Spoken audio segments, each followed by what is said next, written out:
विदेहापरी चालवोनी प्रपंचा मुमुक्षु जनालागी अध्यात्मचर्चा करोनी बहुलोक जे मेळवीती नमस्कार त्या ब्रह्मचैतन्यमूर्ती. जयाचा जनी जन्म नामार्थ झाला, जयाने सदावास नामात केला, जयाच्या मुखी सर्वदा नामकीर्ती नमस्कार त्या ब्रह्मचैतन्यमूर्ती. सद्गुरुनाथ महाराज की जय. जय जय रघुवीर समर्थ श्रीराम. यं ब्रह्मा वरुणेन्द्र रुद्रमरुतस्तुन्वन्ति दिव्यैस्तवै वेदै साङ्गपदक्रमोपनिषदैर्गायन्ति यं सामगाः. ध्यानावस्थिततद्गतेन मनसा पश्यन्ति यं योगिनो यस्या तन्न विदुःसुरासुरगणा देवाय तस्मै नमः. महायोगपीठे तटे भीमरथ्या वरं पुण्डरीकाय दातुं मुनीन्द्रैः समागत्य तिष्ठन्त आनन्दकन्दं परब्रह्मलिङ्गं भजे पाण्डुरङ्गम्. अलंकापुरी पुण्यभूमी पवित्र इथे नांदतो ज्ञान राजा सुपात्र. तया ठविता महापुण्य राशी नमस्कार माझा श्री सद्गुरु ज्ञानेश्वरासी. कुंडलिक वरदाधारी विठ्ठल श्री ज्ञानदेव तुकाराम. पंढरीनाथ महाराज की जय. सद्गुरुनाथ महाराज की जय. जय जय रघुवीर समर्थ. वसुदेवसुतं देवं कंसचाणूरमर्दनं देवकी परमानन्दं कृष्णं वन्दे जगद्गुरुं. गोपाल कृष्ण महाराज की जय. आये हनुमंत पधारिये कथा करू मति अनुसार. प्रेम सहित गद्दी धरू बिराजिए पवन कुमार. सियावर रामचंद्र की जय. पवन सुत हनुमान की जय. उमापति महादेव की जय. अम्बे मात की जय. दुर्गा मात की जय. संतोषी माते की जय. सब साधु संतन की जय. श्री अनंत कोटि ब्रह्मांड नायक राजाधिराज सच्चिदानंद सद्गुरु श्री ब्रह्मचैतन्य महाराज की जय. सद्गुरु श्री ब्रह्मानंद महाराज की जय. जय जय रघुवीर समर्थ. रघुपति राघव राजा राम पतित पावन सीताराम. रघुपति राघव राजा राम पतित पावन सीताराम. रघुपति राघव राजा राम पतित पावन सीताराम. रघुपति राघव राजा राम पतित पावन सीताराम.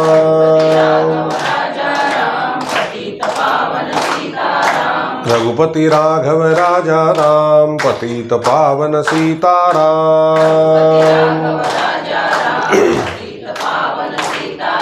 रघुपति राघव राजा राम पतित पावन सीताराम. रघुपति राघव राजा राम पतित पावन सीताराम. रघुपति राघव राजा राम पतित पावन सीताराम. रघुपति राघव राजा राम पतित पावन सीताराम. रघुपति राघव राजा राम पतित पावन सीताराम.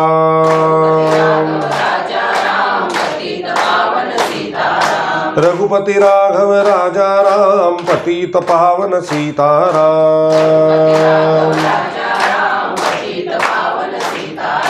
रघुपति राघव राजा राम पतित पावन सीताराम।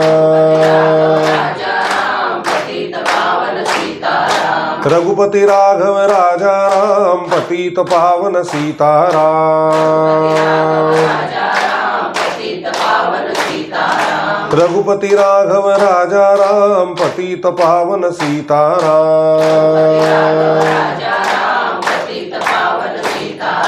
रघुपति राघव राजा राम पतित पावन सीताराम।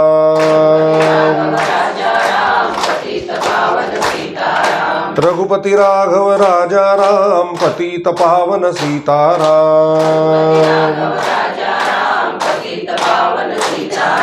रघुपति राघव राजा राम पतित पावन सीताराम। रघुपति राघव राजा राम पतित पावन सीताराम। रघुपति राघव राजा राम पतित पावन सीताराम। रघुपति राघव राजा राम पतित पावन सीताराम।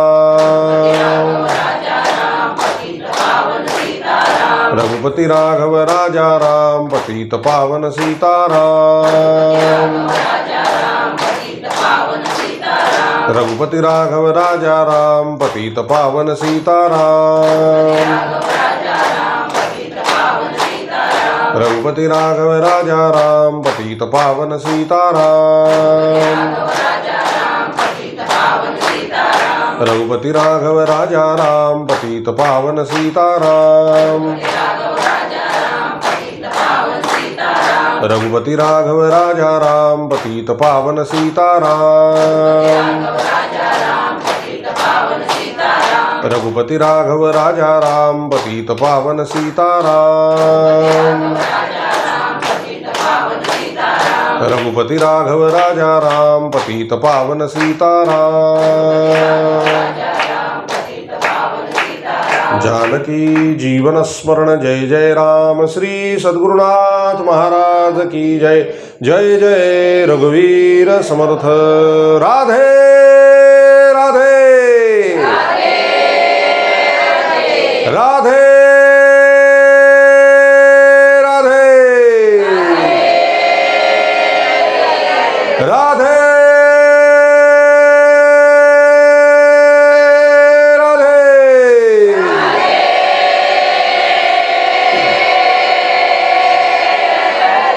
हरे कृष्ण। जय सिया राम। जय जय श्री राधे श्याम। राधे राधे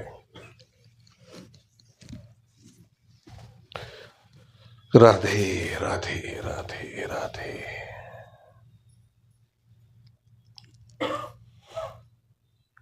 सगळ्यांनी आपले डोळे मिटायचे।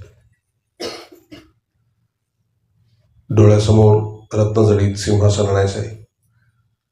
त्यावर नीलवर्ण श्यामवर्ण भगवान प्रभू श्री रामचंद्रजी विराजमान आहेत। त्यांच्या डाव्या बाजूला सीतामाता बसले आहेत, उजव्या बाजूला लक्ष्मणजी उभे आहेत, पाठीमागे भरतजी आणि शत्रुघ्नजी उभे आहेत आणि भगवंताच्या चरणापाशी भगवान श्री मारुतीरायजी विराजमान आहेत। या सर्वांना मनोमन वंदन करून भगवान प्रभू श्री रामचंद्रजींच्या चरणी असंख्य तुलसीपत्र आणि फुलं व्हायचे तरी नमस्कार करायचा आहे। सीतामाईंच्या चरणी फुलं व्हायचे तरी नमस्कार करायचा आहे।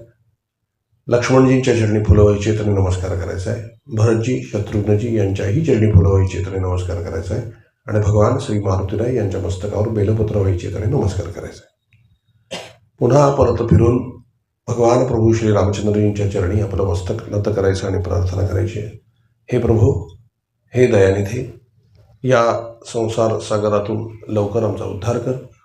आम्हाला संतती संपत्ती इत्यादी ऐहिक सर्व सुख प्राप्त होऊ देत आणि दया, क्षमा, शांती, विवेक, वैराग्य, आनंद, उत्साह, प्रेम इत्यादी पारलौकिकही सर्व गोष्टी आम्हाला प्राप्त होऊ देत। आम्हाला इहलोक आणि परलोक दोन्हीही साध्य होऊ दे, दोन्हीही प्राप्त होऊ दे। रामा, आम्हाला तुझी अनन्य प्रेममय अशी भक्ती प्रदान कर, तुझं ज्ञान प्रदान कर, तुझं प्रेम प्रदान कर, तुझं नाम प्रदान कर। तुझ्या नामामध्ये गोडी येऊ दे, रस येऊ दे, तुझं गोड नाम अखंड आमच्या मुखामध्ये बसू दे. आमचं आपापसातील निस्वार्थी प्रेम वाढेल असा उपाय कर आणि आम्हा सगळ्यांना तुझ्या चरणाशी अखंड प्रेमात, अखंड आनंदात, अखंड समाधानात, अखंड एकत्र ठेव. परमपिता भगवान प्रभू श्री रामचंद्रजी निस्मित हास्य करीत आपला उजवा हात आपल्या सगळ्यांच्या मस्तकावर ठेवलाय आणि तथास्तु असा आशीर्वाद दिलाय तो ग्रहण करायचा. पुन्हा एकदा त्यांच्या चरणी आपलं मस्तक नत करायचं आणि 2 मिनिटं डोळे झाकून स्वस्थ बसायचं आहे.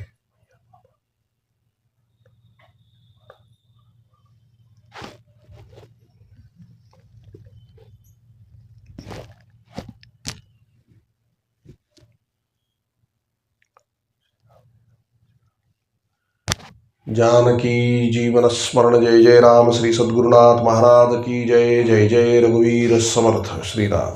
महावैष्णव संत भगवान श्री ब्रह्मचैतन्य महाराज, श्री ब्रह्मानंद महाराज आणि त्रैलोक्य पावनी भगवान प्रभू श्री रामचंद्रजींची अलौकिक चरित्रकथा ऐकण्याकरता जमलेले सर्वप्रिय भाविके जन,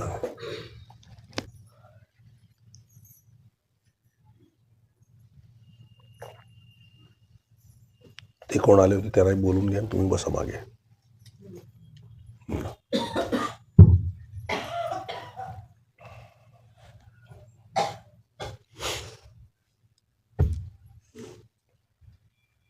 आज कथेचा 8वा दिवस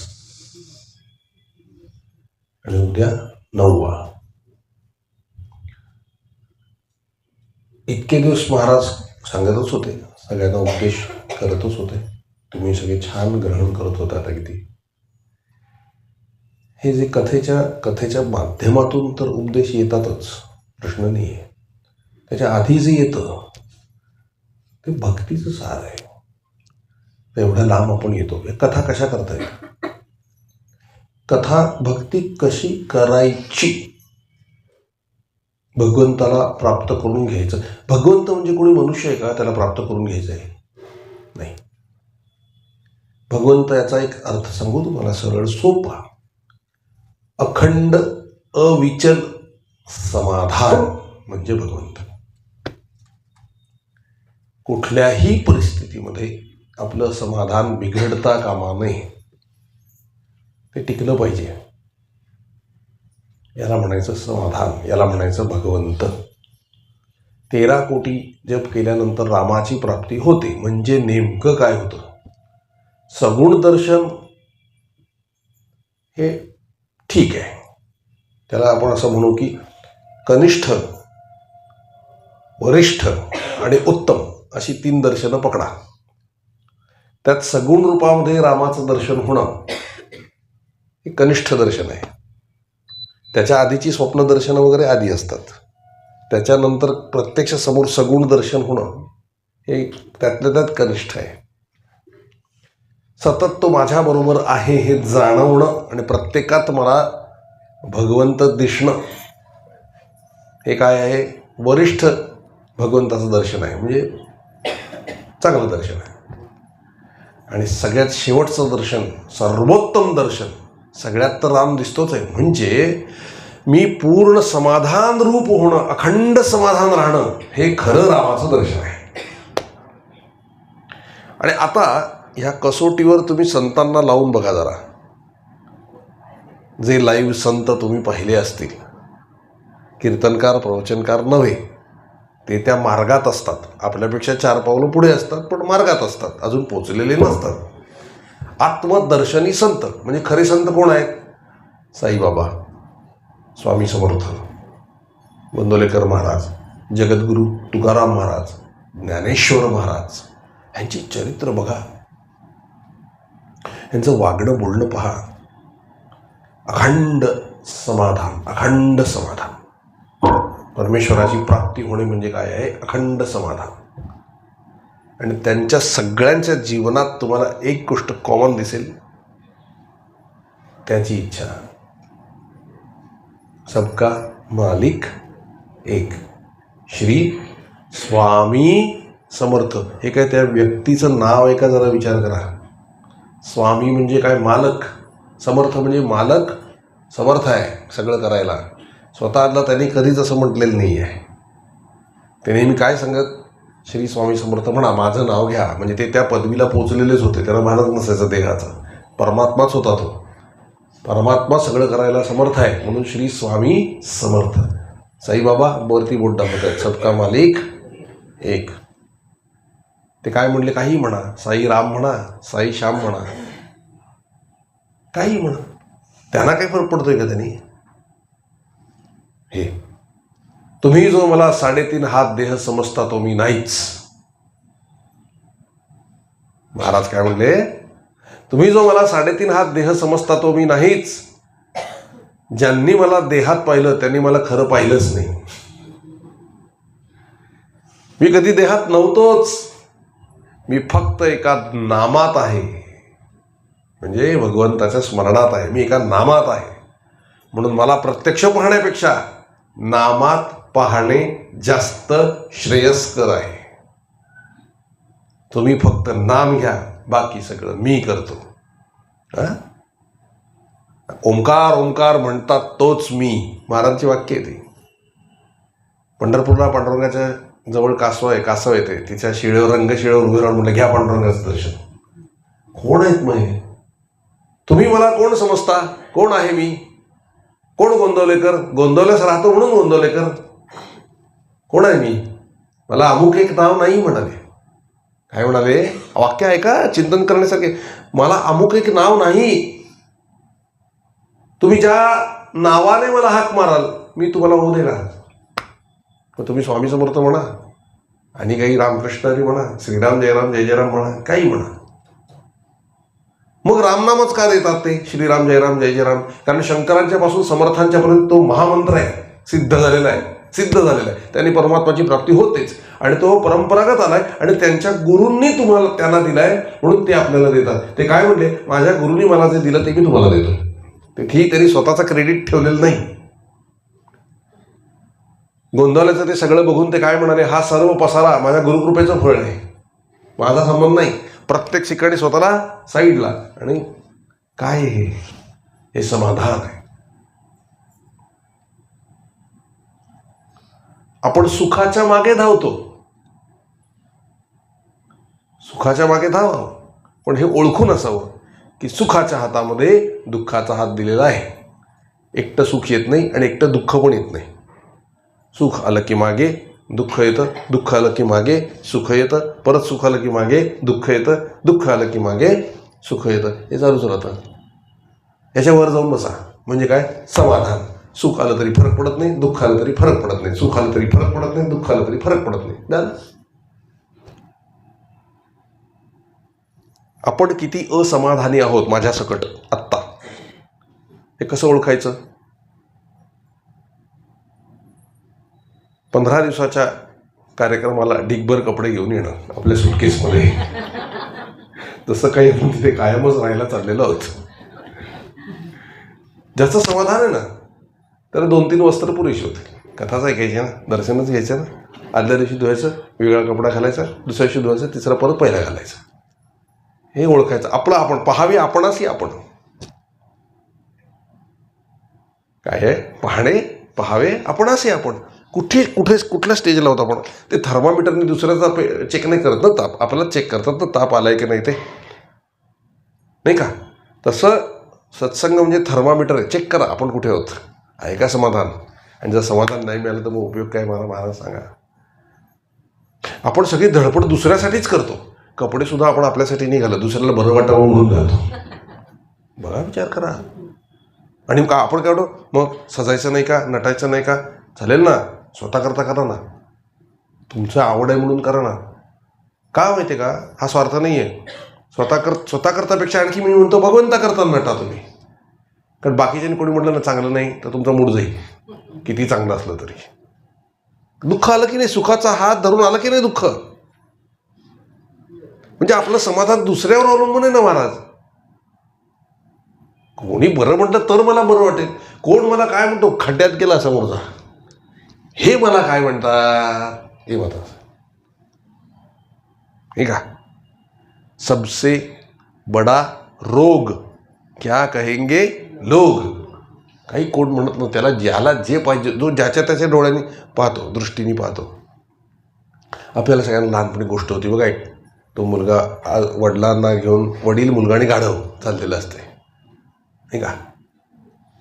ते वडील बसले तर म्हणतात काही वाटतं का, लहान मुलगा चालतो आणि बाप बसलाय गाढवावरती, त्याला चालव की म्हणले. तो थकला की, लहान आहे ना तो गाढव, अंतर प्रवास करायचा असतो ना. मग तो वडील उतरतात आणि मुलाला बसवतात गाढवावर. लोक काय म्हणतात, अरे काय मूर्ख माणूस आहे, क्या लहान मुलाला काय अक्कल आहे, वडिलांना चालवतो आणि स्वतः बसलाय गाढवावर. मग ते परत उतरतात, परत हे असं चालूच राहतं ते. मग आता मुलगा, वडील आणि गाढव तिघांपैकी समाधान कोणाला आहे, गाढवाला, कारण त्याला चालायचंच आहे. मुलालाही समाधान नाही आहे आणि वडिलांनाही समाधान नाही आहे. खरं काय लोकांकडे लक्ष देऊ नये, परमार्थिक माणसांकडे अजिबात लक्ष देऊ नये. हां, आपली निंदा कोणी केली तर ती ऐकावी, की खरंच हा दोष माझ्यामध्ये आहे का, आणि असला तर तो काढून टाकावा, किंवा महाराजांना प्रार्थना करावी की तो काढून टाका. कारण फुकटचा हमाल आहे जो आपली निंदा करतोय ना, तो आपला फुकटचा हमाल आहे. तो उपकार करतोय आपल्यावरती, आपल्यातले दोष काढून धुवून टाकायचा प्रयत्न करतोय तो. आणि आमची गडबड काय असते, आम्हाला निंदाच नसते ऐकायची, आम्हाला स्तुती ऐकायची असते.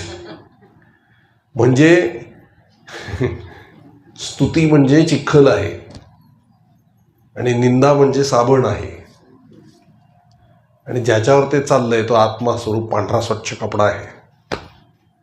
आता स्तुती झाली म्हणजे चिखल फेकला, कळलं, कारण तो घट्ट होत जाणार आणखी, आणि आपण जे नाही ते स्वतःला समजणार. आपण आत्मा आहोत हे बाजूलाच राहिलं. मग मी प्रवचनकार आहे, मग मी बुवा आहे, मग मी कीर्तनकार आहे, वा वा वा, काय काय गेलो मी आत्म्यापासून दूर. ज्याने माझी निंदा केली, काय एवढं 2-3 तास बडबड करतो, येत तर काही नाही, वागणं कसं विचित्र आहे, वा वा वा, फार छान, म्हणजे तो मोळ कमी झाला, धुतला मला साबणाने स्वच्छ. कारण माझी प्रगती लोकांमध्ये कौतुक करून घेण्याची नाही आहे, यांनी माझी प्रगती नाही होणार आहे.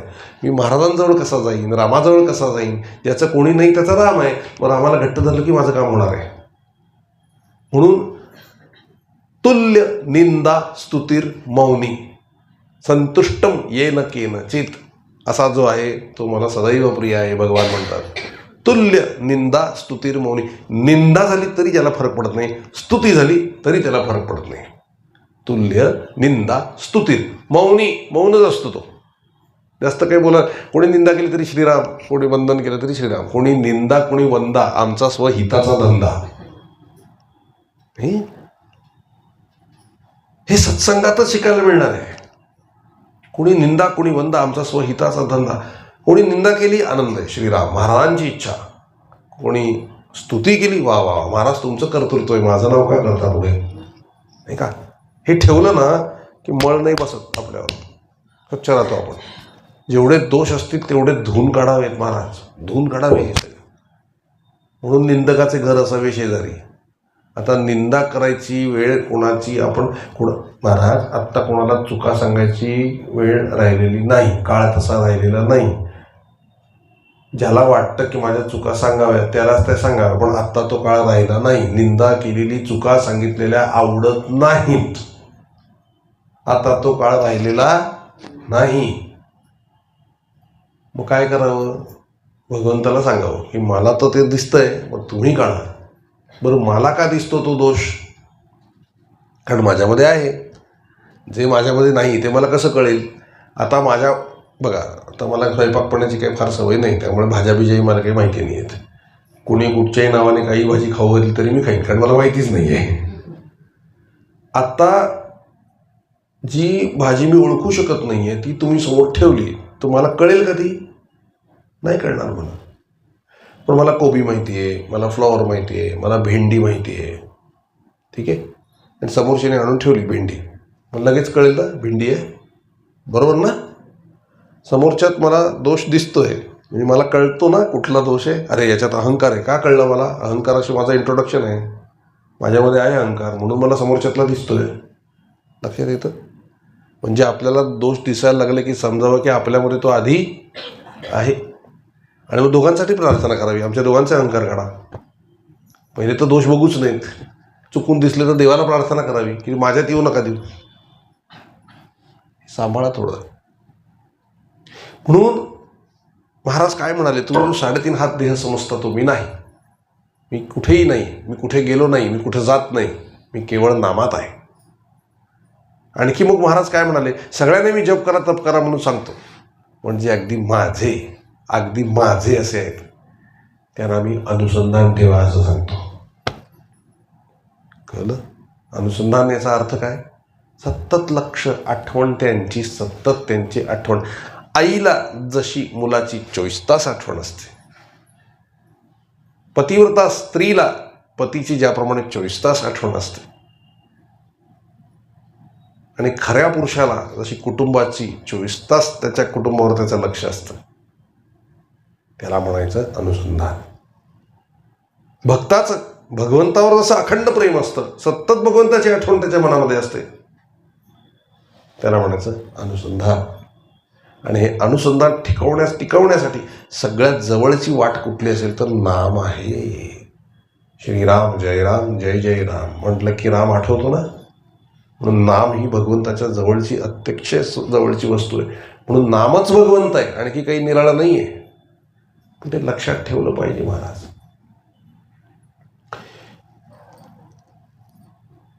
हा देह ज्या वेळेला आपण सोडू तेव्हा आपल्याला आपल्या भगवंताची किंवा सद्गुरूची आठवण राहिली तर आपल्याला पुन्हा जन्म नाही.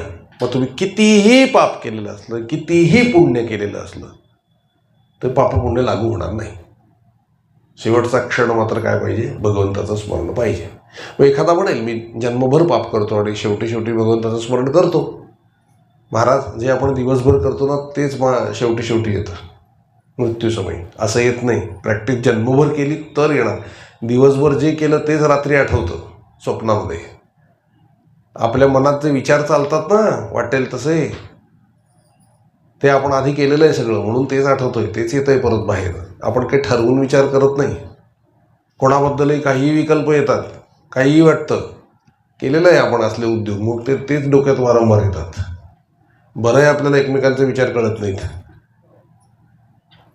आपले विचार लोकांना कळलं ना तर आपण काय आहोत ते लोकांना कळेल. लक्षात आलं? इतकं भयंकर दुष्ट विचार सुद्धा मनात येतात, विकल्प येतात, चांगल्याबद्दल विकल्प येतात. पण त्याचं वाईट मानून घेऊ नये. आता आपल्याला चांगला मार्ग मिळाला आहे ना, पुढे चला. पुढे सद्गुरू मदत करतात आपल्याला या गोष्टींनी. महाराज, जन्माला आले ना भगवंताची प्राप्ती करून घ्या बरं, नाही तर खूप मोठं नुकसान आहे.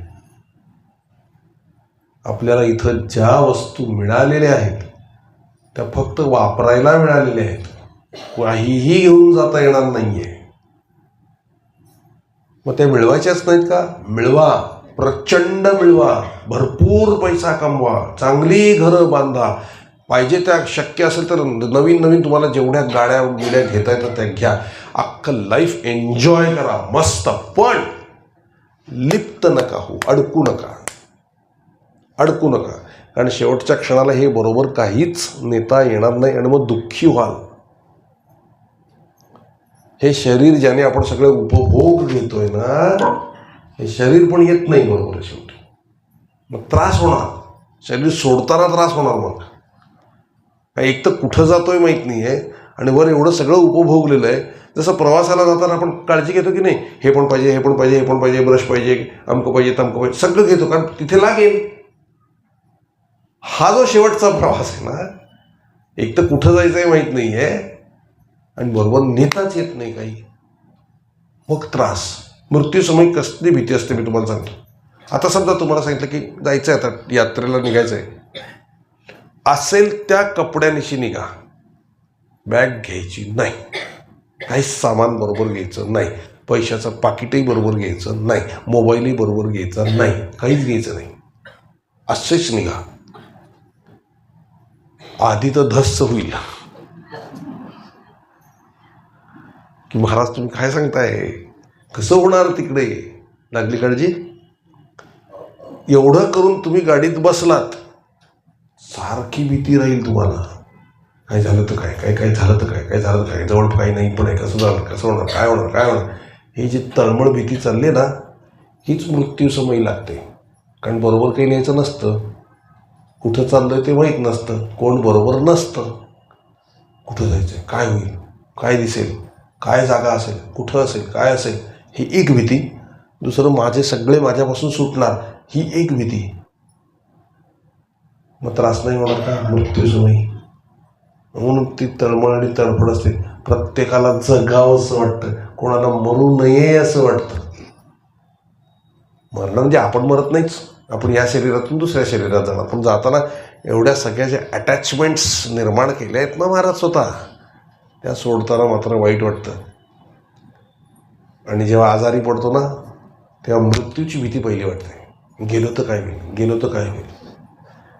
आता आपल्याला ना ते वर्णन नाही करतायत की मला भीती वाटते किंवा हे सगळं सुटेल अशी मला चिंता वाटते, हे वर्णन नाही करतायत. मग त्याला आपण वाक्य काय वापरतो, मी गेलो तर यांचं कसं होणार, माझ्या मुलाबाळांचं काय होणार, त्यांचं ते बघून घेतात. ती नसते काळजी, शब्द बदलतात आपल्याला, आपल्यालाच काही मिळणार नसतं, आपल्याबरोबर काही येणार नसतं, ही भीती आहे. आता विचार असा करा, हे जर व्हायचं नसेल तर आता जेवढ्या वस्तूंमध्ये आपली अटॅचमेंट आहे त्याच्यापेक्षा 1000 पटीने अटॅचमेंट आनंदाची आपली असली पाहिजे, आनंदाशी असली पाहिजे. आनंदाशी अटॅचमेंट असली की आनंद हवासा वाटेल, आणि तिथे आनंदाच्याच जागेवर जायचं हे कळलं तर आनंद होईल. समजा मी महाराजांशी अटॅचमेंट ठेवली तर मृत्यूसमयी मला फक्त महाराज आठवतील, बाकी काही आठवणार नाही. आणि महाराजांच्या सहवासात आनंद आहे, त्यांचं चरित्र आठवत राहील, त्यांच्या गोष्टी आठवत राहतील, हा सत्संग आठवत राहील, आणि मग जायचं आहे महाराजांकडे, ही गोष्ट क्लिअर होईल. मग भीती वाटेल नाही, सहज जाल शरीर सोडून. म्हणून लहानपणापासून म्हातारपणापर्यंत भगवंताचं अखंड स्मरण आणि सत्संग या गोष्टी सोडायच्या नसतात. कमावलेलं हेही येतं आपल्याबरोबर, हा सत्संग येतो आपल्याबरोबर. का, मनबुद्धी चित्त अहंकार, बुद्धी येणार ना आपल्याबरोबर. मग ती नामाने आणि सत्संगाने भरलेली असली की ती येणार आपल्याबरोबर, ते येणार. आपलं कर्म आपल्याबरोबर येणार, आपला सत्संग आपल्याबरोबर येणार, आपण केलेलं नामस्मरण आपल्याबरोबर येणार, आणि मग आपण सहज सुटका होणार आपली. म्हणून हे लावून घेणं खूप जरूर आहे महाराज. तुम्ही बघा, त्यांच्यावर प्रेम करण्याचे समाधान आहे ते कशातही नाही आहे. उगाच एवढे लोक मागे लागले का, कारण ते अखंड समाधान रूप आहेत. आपल्याला काय शेवटी मिळवायचं बघितलं की नाही आपण, आपल्याला समाधानच मिळवायचं आहे. आता कसं, ते 1-2 उदाहरणं सांगतो, थोडंसं हे ऐकायला जड होईल. तर सकाळी आली झोप येते नाही का, हरकत नाही, आली तर चांगलं. काम येते का, म्हणजे तुम्ही खरंच ऐकताय. कसं, इतके आपण टेन्शनमध्ये असतो आपल्या घरी, इथे आलो की सत्संगात तुम्ही पडून राहिलात ना नुसते, तरी इतकी शांतता मिळते सुरुवातीपासूनच की डुलकी यायला लागते. याचा अर्थ सत्संग आतमध्ये चाललेला आहे, म्हणजे आपलं बरोबर चाललेलं आहे, हा त्याचा अर्थ आहे. त्यामुळे असं वाटून घेऊ नका मला झोप लागते, कोण बघितलं तर काय. आनंदाची गोष्ट आहे, टाळ्याच वाजवल्या पाहिजेत. का माहिती आहे का, कारण तुम्ही खऱ्या अर्थाने शांत झाला जाता, शांत झाल्यावरच झोप लागते. म्हणजे इथे सत्संगाची पॉवर बघा, जन्मजन्मी आपल्याला घरी मिळत आणि गोळ्या खायला लागतात, इथे बसल्यापासून झोप येते. म्हणजे चांगलं लक्षण आहे की तुम्ही सत्संगमध्ये रिलॅक्स होता, एकदम रिलॅक्स होता. आणि झोप आली तर झोपून घ्या, काही हरकत नाही. तुम्ही जरी ऐकत नसलं तो आत्मा ऐकत असतो, कळलं का. सांगतो उद्यापासून गाद्या लावून टाका मागे.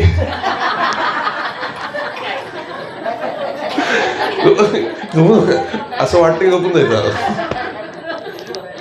पण तुम्हाला त्या सत्संगची घोरणात तरी चालेल.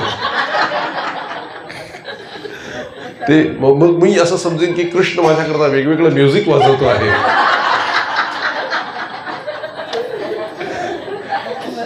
ते नवरा बायको असे झोपले ना, तर ती काय म्हणते, केवढे तुम्ही घोरता, रात्री आहे, मला झोप येत नाही. तो काय म्हणतो, मीच जागा असतो रात्र, मग तू घोरत असतेस. दोघे घोरत असतात, पत्ता लागत नाही. मग काही बायका हुशार असतात, ते काय, नवरा घोरायला लागला ना, तुम्ही करू नका असं काही सांगतोय, असे उठतात आणि त्या नवऱ्याचं नाक दाबतात. दाबलं की विचारायचं, गुदमत होतो, तोंड उघडतोय, थोडा वेळ तरी घोरणं बंद होतंय त्याचं. असं करू नका, गडबड व्हायची.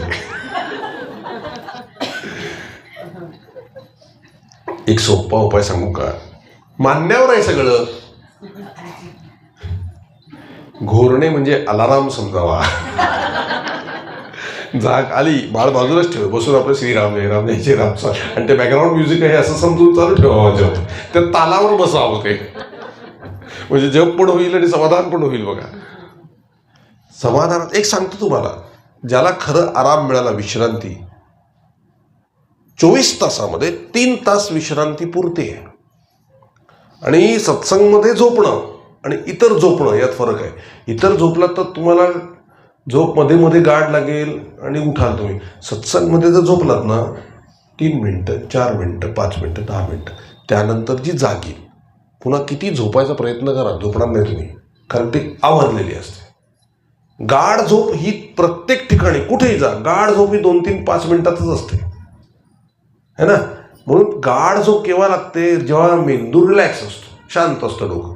इथे आल्यानंतर पहिलं डोकं शांत होतं म्हणून झोप लागते. त्यामुळे असं वाईट वाटून घेण्याचं कारण नाही. आणि आपण जरी झोपलेलो असलो तरी जो आपल्याला आतून सांगतो की तुम्ही गाढ झोपला होता, तो आत्मा सगळं प्रवचन ऐकत असतो, ते चाललेलं असतंय त्याचं, कळलं. त्यामुळे काळजी करायचं कारण नाही. झोपला तर झोपून जा. नामस्मरण करणाऱ्याला 5 अवस्था येतात. पहिली अवस्था माळ घेतली की कंटा नको वाटतं ते. असं घेतलं की तो मेरू आणि कधी येतो एकदाच आणि 4-5 महिने असं होतं बघा पहिला. मग ती अवस्था पचवली की दुसरी अवस्था नामस्मरणाची येते आणि ती काय आहे, झोप येणे. लगेच झोप येते आपल्याला, अशी 2-4 मणी गेले की झोप येते, चांगलं लक्षण आहे. तिसरी अवस्था आवड उत्पन्न होणे, मग झोप बी मागे पडतं, जपाची आवड लागते बघा, सारखी माळ फिरवाविषयी वाटते बघा. ती अवस्था पचली की चौथी अवस्था येते, व्यसन लागणे. लोकांना चहाचं व्यसन असतं बघा, नाही का, कुठे गेले तर सारखं आपलं चहा पित असतात, माझ्यासारखे असतात ती मंडळी. तसं व्यसन निर्माण होतं. कुठेही गेलो, बोलवलं जेवायला, हा 1 माळ करून आलो, 1 माळ करून आलो, चहाला बोलवलं 1 माळ करून येतो, हे व्यसन लागणं आहे. आणि 5वी अवस्था वेड लागणं आहे. संतांना वेड असतं, 24 तास माळ हातात, 24 तास आपला जप चालू आहे, श्रीराम जय राम जय जय राम, श्रीराम जय राम जय जय राम, श्रीराम जय राम जय जय राम. काय आनंदाची अवस्था असते महाराज. बोलावं तेवढं कमी आहे, इतकं नामात रंगून जाता येतं. महाराज म्हणाले, नामात रंगुनिया व्यवहारी सर्व भोग सेवावे, है ना. काही नामात रंगून जा आणि अगदी सगळे भोग उपभोगा. त्या उपभोगाला काही अर्थच राहत नाही. आमच्याकडे आम्ही गृहस्थ पाहिला होता, तो सापाला असा खेळवायचा त्याच्याबरोबर असा, आणि कशी त्याच्या साप असे गळ्यात त्याला इथे मारायचे इथे मारायचे इथे मारायचे, पण खेळायचा तो. एवढं लोकांना आनंद व्हायचा, एवढे पैसे मिळायचे. अरे म्हणतं तुला दवाखान्यात नको जायला, विष काढायला केवढे ठिकाणी, दात काढलेत म्हणले, मला काही नाही होणार, दात काढले, खेळतात ते आणि राहतात शांत. तसे प्रपंचाचे दात पाडून टाकावेत आधी आणि मग प्रपंचात खेळावा. प्रपंचाचे दात म्हणजे प्रपंचाची आसक्ती, ती कशी काढावी, भगवंताच्या स्मरणाने नामाने काढून टाकावी ती, म्हणजे अखंड भगवंत स्मरण राहतं. मग अक्षरशः प्रपंचात लोळत बसा, काही फरक पडत नाही, मस्तपैकी खेळा तो प्रपंच पाहिजे तसा आनंदाने. त्यातून फक्त आनंदच निर्माण होईल, दुःख निर्माण व्हायची ताकदच राहणार नाही, कारण प्रपंचाचे दात पाडलेले आहेत. हे करायचं आहे, लक्षात घ्या. जन्माला येऊन काय करायचं, सतत भगवंताचं स्मरण. अनुभवाने ते पक्क होतं बघा. महाराजांचं प्रेम कसं लावून घ्यावं, एक तर त्याला पद्धत नाम आहे आणि दुसरं आहे अनुसंधान महाराजांचं. आमच्याकडे एक मी साधारण 17-18व्या वर्षी उपासना केंद्रामध्ये महाराजांच्या जायला सुरुवात केली. आत्ता वय माझं 46 आहे, म्हणजे 18व्या वर्षापासून तिथे आहे. सगळे मोठे मोठे सगळे तिथे आमच्या उपासना केंद्रामध्ये, भावे काका, बेहरेबाई, बेहरे काकू, आणखी बरेच आहे, गोखले काका, जोशी काका, आहे सगळे मोठे. यांनी घडवलं बघा. संत घडवतात, भक्त घडवतात. मी लहान त्यामुळे सगळ्यांचा लाडका, सगळीकडे लहानच असतो वाटतं मी, त्यामुळे लाड होतात हो. मोठ्यांना कसा रिस्पेक्ट असतो, मोठा आहे, जबाबदारी आहे. लहानाला काही नाही, लाड करून घ्या, मजा करा, कळलं की नाही. त्यामुळे ते मला शिकवत असत, बघ निलेश हे असं करायचं, हे असं करायचं, हे असं करायचं, हे असं करायचं, महाराजांना असा हार घालावा, महाराजांची पूजा अशी करावी, बघ ते काय म्हणायचे असतात ते श्लोक ते असे म्हणावे. मग ते कामं पण सांगायचे मला, हे कर ते कर. मग मी करायचो, आनंद वाटायचा, कारण महाराजांसाठी चाललंय ना. मग कौतुक पण करायचे, मज्जा वाटायची खूप. अगदी अगदी तिथे केंद्रात झाडू मारण्यापासून ते कप गोळा करणे, लोकांच्या चहाचे असे पिशवीमध्ये फराळाच्या ताटल्या घेणे, हे करण्यापासून, महाराजांचा फोटो पुसण्यापासून, दिवा लावण्यापासून, रांगोळी काढण्यापासून, फुलांची आरास करण्यापासून, त्यांना तिथे ठेवण्यापासून, त्या सभागृहामध्ये त्यांचा फोटो ठेवण्यापासून हे सगळं करत असत. आणि मॅजिक बॉक्सचं महत्त्व होतं. आम्ही करायचो मॅजिक बॉक्स. आता आज जर कोणाला वेळ मिळाला तर आपण मॅजिक बॉक्स करूया. सांगतो कसं असतं तो. महाराजांची वचनं आहेत. 365 प्रवचनाचं एक पुस्तक आहे. त्याच्यामध्ये महाराजांची बोधवचनं असतात किंवा कुठलीही बोधवचनं. अशा आता आपण इथे किती लोक आहोत? 40 चिठ्ठ्या तयार करायच्या, 40 किंवा 50, आणि ते एका बॉक्समध्ये, अशा पिशवीमध्ये, ही पिशवी आहे ना, ह्याच्या पिशवीमध्ये आणून ठेवायचा इथं. आणि उद्या आपण काय करू, तुमच्या मनात जे काय असेल ते आज महाराजांशी बोलून घ्या. तुम्ही रात्रभर दिवसभर बोलून घ्या आणि आम्हाला निरोप द्या म्हणून आम्ही काय करायला पाहिजे. आणि प्रवचन झालं, इथे सगळं भेट समापन सगळं झालं, महाराजांना नमस्कार केला की जाताना नकळत एक चिठ्ठी उचलायची आणि द्यायचं बाजूला. आणि आपल्याला काय निरोप येतो बघायचं महाराजांचा. आपल्याला बरोबर निरोप असतो महाराजांचा. आपल्या हातात तीच चिठ्ठी येते जो निरोप महाराजांचा असतो. याला आम्ही मॅजिक बॉक्स म्हणतो. मजा असते ती, गंमत. तसं आम्ही तिकडे ते करायचो सगळं. ते सगळं शिकवायचं आहे मला, असं कर तसं कर, असं कर तसं कर. आणि आज महाराज जिथे मी गेलो ना, इथे सगळे उठून उभे राहतात. अरे महाराज आले, महाराज. म्हणलं असं नका म्हणू काका काकू, तुम्हीच तर मला सगळं लहानाचं मोठं केलं इथं उपासना केंद्रामध्ये येऊन, सगळे संस्कार शिकवून. त्यातले बघा कसे संस्कार होत जातात. मला एवढी उत्सुकता होती अध्यात्माबद्दल. मी तिकडचे लोक रस्त्यात भेटले तरी 4-4, 5-5 तास त्यांना रस्त्यात उभं ठेवून त्यांच्याशी चर्चा करत बसायचो. आणि त्यांनाही आवडायचं की याला किती आनंद आहे, किती छान वाटतं, याला सांगत राहावं, अजून द्यावं. ऐकणारा भेटला की सांगणाऱ्याला मजा येते, मग त्याला प्रकृतीचं भान पण राहत नाही, है ना. तसे ते भावे काका मला रस्त्यात भेटले एकदा. तर समाधान काय, आयुष्यभर स्वतःची खोली घेता आली नाही. नवरा आणि बायको दोघच, संतान नाही. आणि दर 1-2 वर्षात घर बदलावं लागे सामानासकट. आत्ताच्या वयापर्यंत 80 झाले तरी संतान नाही. पैसे किती यायचे घरामध्ये, जितकं जेवायला लागणार आहे, जेवढं चालायला लागणार आहे आवश्यक, तेवढा पैसा बरोबर यायचा. आणि तोही मागे पुढे कमी जास्त कधीतरी कसं तरी पण व्हायचं, सगळं बरोबर व्हायचं. हात पसरावा लागला नाही कधी. ते म्हटले, आता त्यांनी मला एक अनुभव सांगितला. बघा महाराज कसे असतात.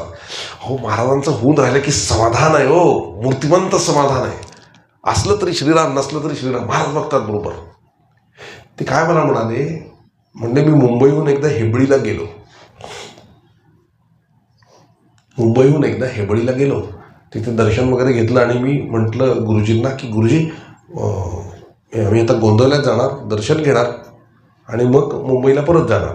तर ते काय म्हणाले, अहो म्हणले मे महिना आहे, गाड्या फुल्ल असतात, तुम्ही रिझर्वेशन केलेलं नाही आहे, कसं होणार म्हणाले तुमचं. तर हे त्यांना काय म्हणले, महाराज बघतील. तिकडनं नमस्कार केला गुरुजींना, गोंधळ्यात गेले, 1 दिवस राहिले आणि नंतर मुंबईला यायला सातारा स्टेशनवर आले. बॅगा फुल. 3 गाड्या फार पूर्वी त्या काळामध्ये होत्या. 3 गाड्या जायच्या मुंबईला. पहिली गाडी आली, फुल गर्दी. चढायला सुद्धा त्यांना मिळालं नाही. दुसरी गाडी आली, एकदम फुल पॅक.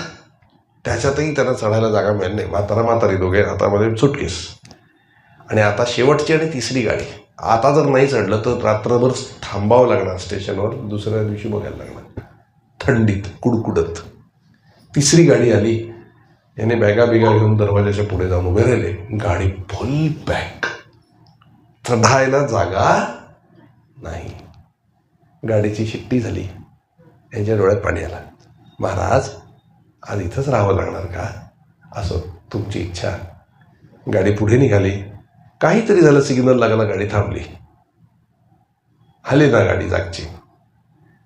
एसीच्या डब्यातनं एक TC खाली उतरला. एसीच्या डब्यातनं हे कसे जनरलमध्ये जात होते. एसीच्या डब्यातनं खाली उतरला TC. त्याने बघितलं, तुम्ही दोघं गोंदवल्याचे का म्हणले. हो म्हणले, आम्ही आता गोंदवल्याला जाऊन आलो, महाराजांच्या अनुग्रही जाऊ. तुम्ही कसं ओळखलं. नाही, ते गळ्यात माळ दिसते म्हणले गोंदवल्याची म्हणून. कुठं जायचं आहे म्हणले. मुंबईला. म्हणलं रिझर्वेशन केलं का. नाही म्हणले. काही काळजी करू नका, AC मध्ये जागा रिकामी आहे, मी तुम्हाला नेतो, मी गोंदवल्याचा अनुग्रहीतच आहे, बॅगा माझ्याकडे द्या, मी तुमच्या मुलासारखा आहे. त्यांनी नमस्कार केला, दोन्ही बॅगा घेतल्या, AC मध्ये ठेवलं. अहो म्हटलं, पण आमचं ACचं तिकीट नाही, काळजी करू नका, मी कल्याणपर्यंत बरोबर आहे, कोण तुम्हाला काही बोलायचं नाही, चला. दोघांना घेऊन गेले आणि AC मध्ये बसून मस्त झोपून आले बघा.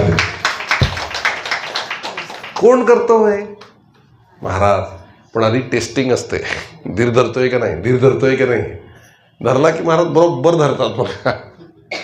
हे आहे. त्यांनी डोळ्यात पाणी आणून मला सांगितलं, निलेश बघ कसं असतं महाराज, किती महाराजांचं लक्ष असतं. काय आहे माझ्याकडे म्हणले, ACचं तिकीट विकत घ्यायची माझी ताकद नाही, पण महाराज राजा करतात म्हणाले, घेऊन येतात मस्त, काही काळजी करायचं कारण. तसा एक अनुभव पुण्यातले SP कॉलेजचे गणिताचे प्राध्यापक अण्णा वार्टीकर यांचा आहे.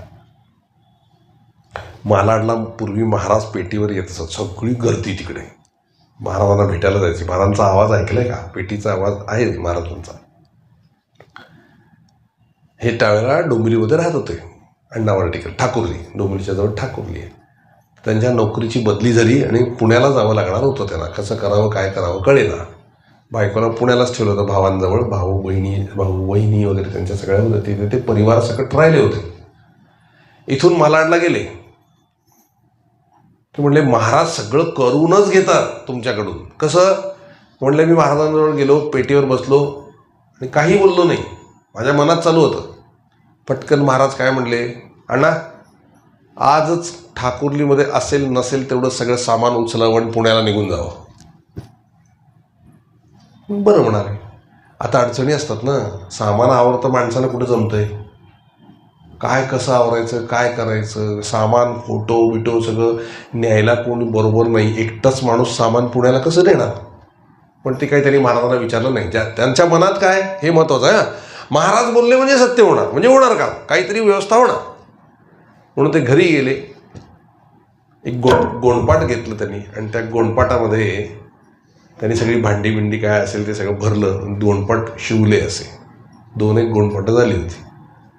त्यांनी ठरवलं फक्त महाराजांचा जो फोटो आहे तो असा हातात घ्यायचा आणि ती 2 गोंडपाटं हातात घेऊन जाऊन ठेवायची. त्यांनी रिक्षावाल्याला बोलवलं, ते सामान त्यात टाकलं आणि मला ठाकुर्ली स्टेशनवर नेऊन पोचव म्हणून सांगितलं आणि ते पोचवलं त्यांनी. त्या 2 गोण्या भरलेल्या आणि हातामध्ये महाराजांचा फोटो. स्टेशनवर येऊन बसले.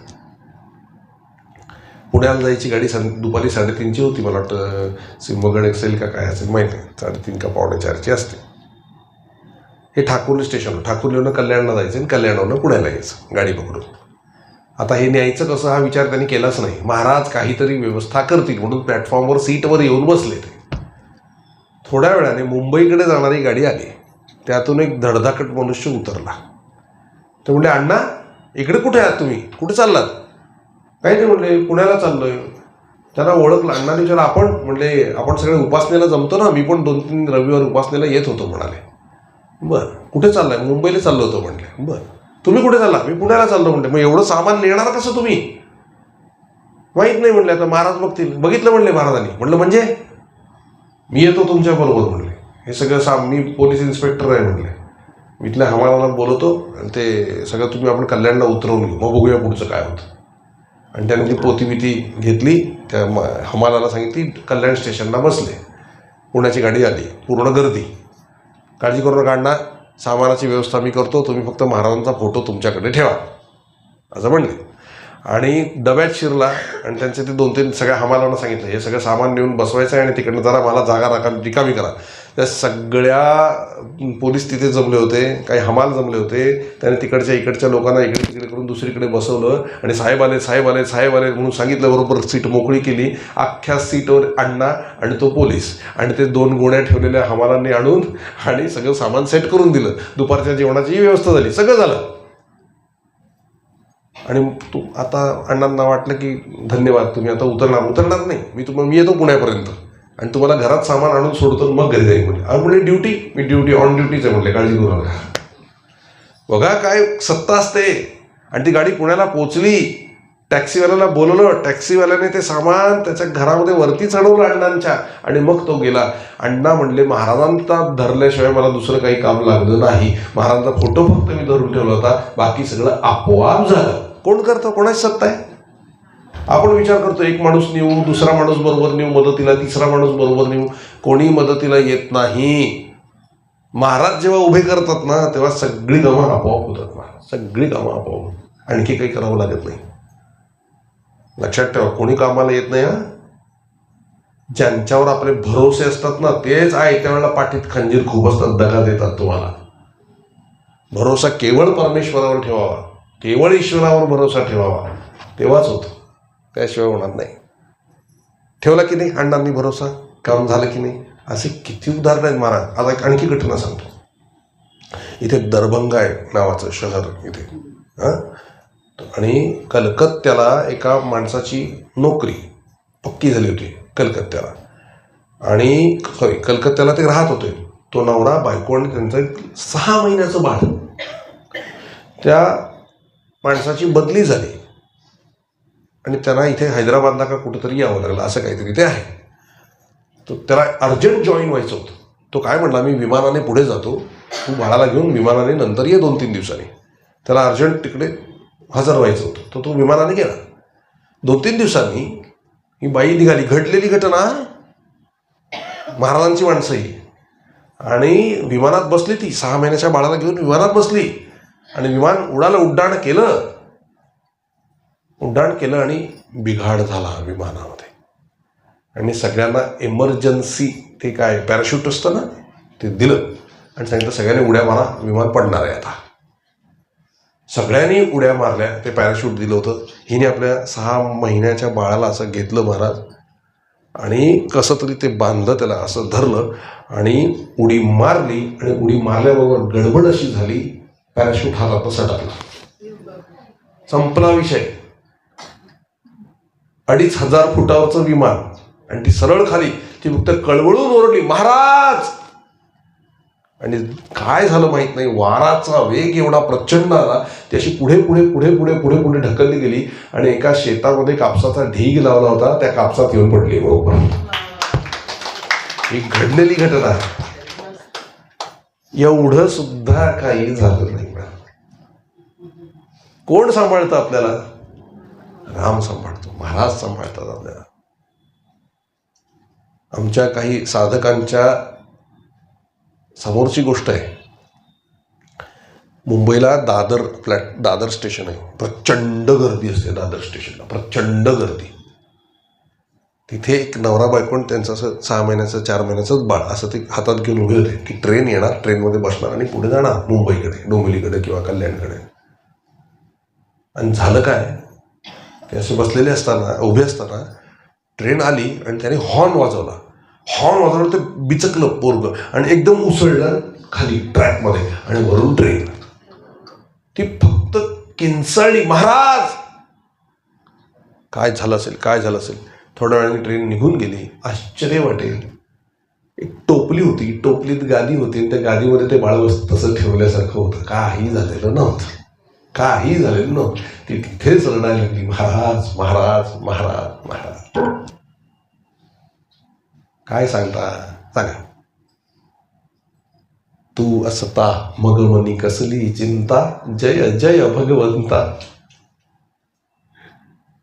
जे मी आत्ता भेरे काकू म्हणून नाव घेतलं तर ते डोंबिवलीहून ठाण्याला त्यांना जायचं होतं. शाळेमध्ये काहीतरी कार्यक्रम होता. डोंबिवलीहून ठाण्याला जाणं म्हणजे मृत्यूला सामोरं जाण्यासारखंच आहे. एवढी गर्दी त्या लोकलमध्ये असते, घुसायला जागा नसते. आणि त्यात चढल्या आणि धक्काबुक्की काहीतरी झाली आणि ठाणा प्लॅटफॉर्म यायला लागलं.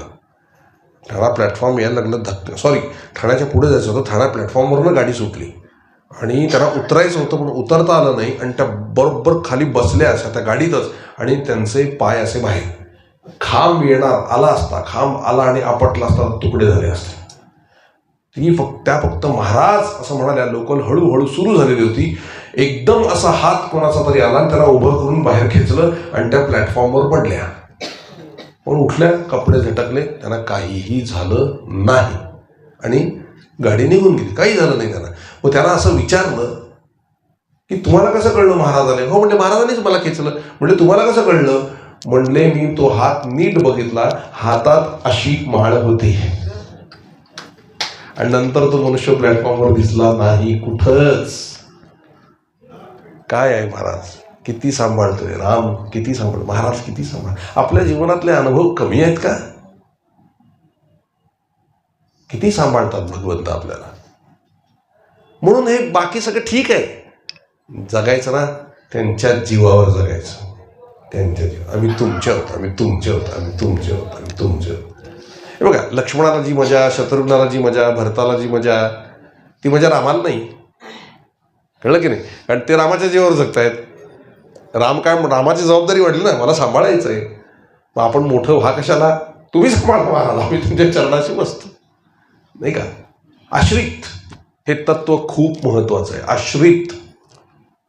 आता बघा, आपला गणू आहे, आपला संदीप आहे, है ना, विकास आहे. आता या यात्रेपुरतं लौकिक भागात जर बघायचं झालं तर आपण या तिघांवर आश्रित आहोत.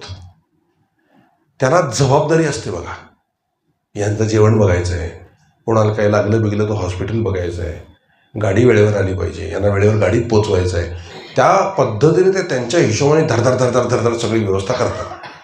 कारण त्यांना जाणीव आहे आपल्या आश्रित आहेत. आपण नाही बघणार तर कोण बघणार? आपल्या जीवावर जगतायत. आपल्याला काळजी आहे का त्या 3 गोष्टींची? जेवण, खावण, राहण काय आहे का? आपण काय करतो? फक्त बघा, लहान मुलं कशी मस्तीखोर असतात तशी आपण मस्ती करतो. काय करतो? चांगलं काही दिलं बघत नाही, कुठे गडबड झाली तर तक्रार करतो. साहजिक आहे, तक्रार करू नका असं माझं म्हणणं नाही, पण हे किती छान लहान मुलासारखं आहे ना. आपल्याला जबाबदारी नाही आहे, ते बघतील. मोकळे होतो की नाही आपण, त्यांना जबाबदारी जाते. तसं आपण भगवंतावर अवलंबून राहावं, आश्रित राहावं. अगदी तुमच्या घरच्यांची, ह्या जीवनाची, नवे तुमच्या जन्म मृत्यूची, मोक्षाची जबाबदारी सुद्धा भगवंत उचलतो, सद्गुरू घेतात. आणखी काय करायचं? लहान मुलासारखं राहा. स्वामी समर्थांचं एक वाक्य आहे, मुंगी होऊन साखर खावं, हत्ती होऊन लाकडं फोडू नयेत. कळलं? मुंगी छोटेसे व्हा, छोटे. जितकं छोटे व्हाल ना तितका आनंद जास्त. हे पहिलं लक्षात घ्या. मला सांगा, राम आणि कृष्ण एकच ना? रामाबद्दल सगळ्यांना आदर आहे, प्रेम पण आहे आणि एकदम फुल ऑफ रिस्पेक्ट रामाबद्दल. कृष्णाबद्दल रिस्पेक्ट वगैरे फार नसतोय, लाड असतात त्याचे. आपल्याला त्याचे लाड करतो आपण, त्याच्यावर प्रेम करतो. का? कृष्ण आहे, छोटा आहे. तो छोटा झाला म्हणून त्याला प्रेम मिळालं, हा मोठा झाला म्हणून याला जबाबदारी मिळाली. आता तुम्ही ठरवा, जबाबदारी हवी आहे की लाड हवेत? मला वाटतं लाड हवेत. गंमत आहे पहा, छोटं होऊन राहा. आणि छोटं कसं व्हायचं? त्यांच्यावर जबाबदारी टाकली की आपण छोटे, संपला विषय, आपला काही संबंध नाही. पुढं आपल्याला काय मिळतंय काय नाही, काय आपल्याला काळजी करायचं कारण नाही. ते बघतील काय बघायचं असेल ते. अशी कितीतरी उदाहरणं भक्तांची महाराज आत्ता लाईव्ह आहेत. लाईव्ह गोष्टी घडतात. असे राहा. मी तुमच्या आश्रित आहे, मी तुम्हाला शरण आहे, तुम्ही माझे आहात आणि मी तुमचा आहे किंवा मी तुमची आहे. संपला विषय. रामाच्या चरित्रात बघा, सुग्रीव आश्रयाला आला, त्याला राजा बनवला. विभीषण आश्रयाला आला, त्याला राजा बनवला. लक्ष्मण जिवंत राहू शकत नव्हता म्हणून त्याच्या हट्टापायी त्याला स्वतःबरोबर जंगलात आणलंय आणि स्वतःपेक्षा जास्त काळजी त्याची घेतोय. भरत लहान मुलासारखा, त्याला सांगितलं तू राज्य सांभाळ, भरताला राज्य दिलंय. काय चाललंय बघा तुम्ही. राम नक्की करतात काय? एक सांगू, म्हणजे असं मला वाटतं कधी कधी राम कोणाकरता जन्माला आले? आपल्याकरता. आणि त्या रामायणामधल्या रावणाकरता जन्माला आले. का? मी वनवासात का पत्करला त्यांनी? मला माझ्या बाळाला तिकडनं इकडं आणायचं, त्याचा उद्धार कोण करील? मी इथे राज्य करत बसलो तर लंकेत जाऊन मस्तीखोर बाळाला त्या माझ्या कोण सांभाळील? त्याला कोण वैकुंठ देणार? कोण विचारतायत त्याला? सगळे शिव्यात देत आहेत त्याला, सगळे नावच ठेवतायत त्याला, शापच देत आहेत त्याला. कसं व्हायचं माझ्या त्या खोडसाळ बाळाचं?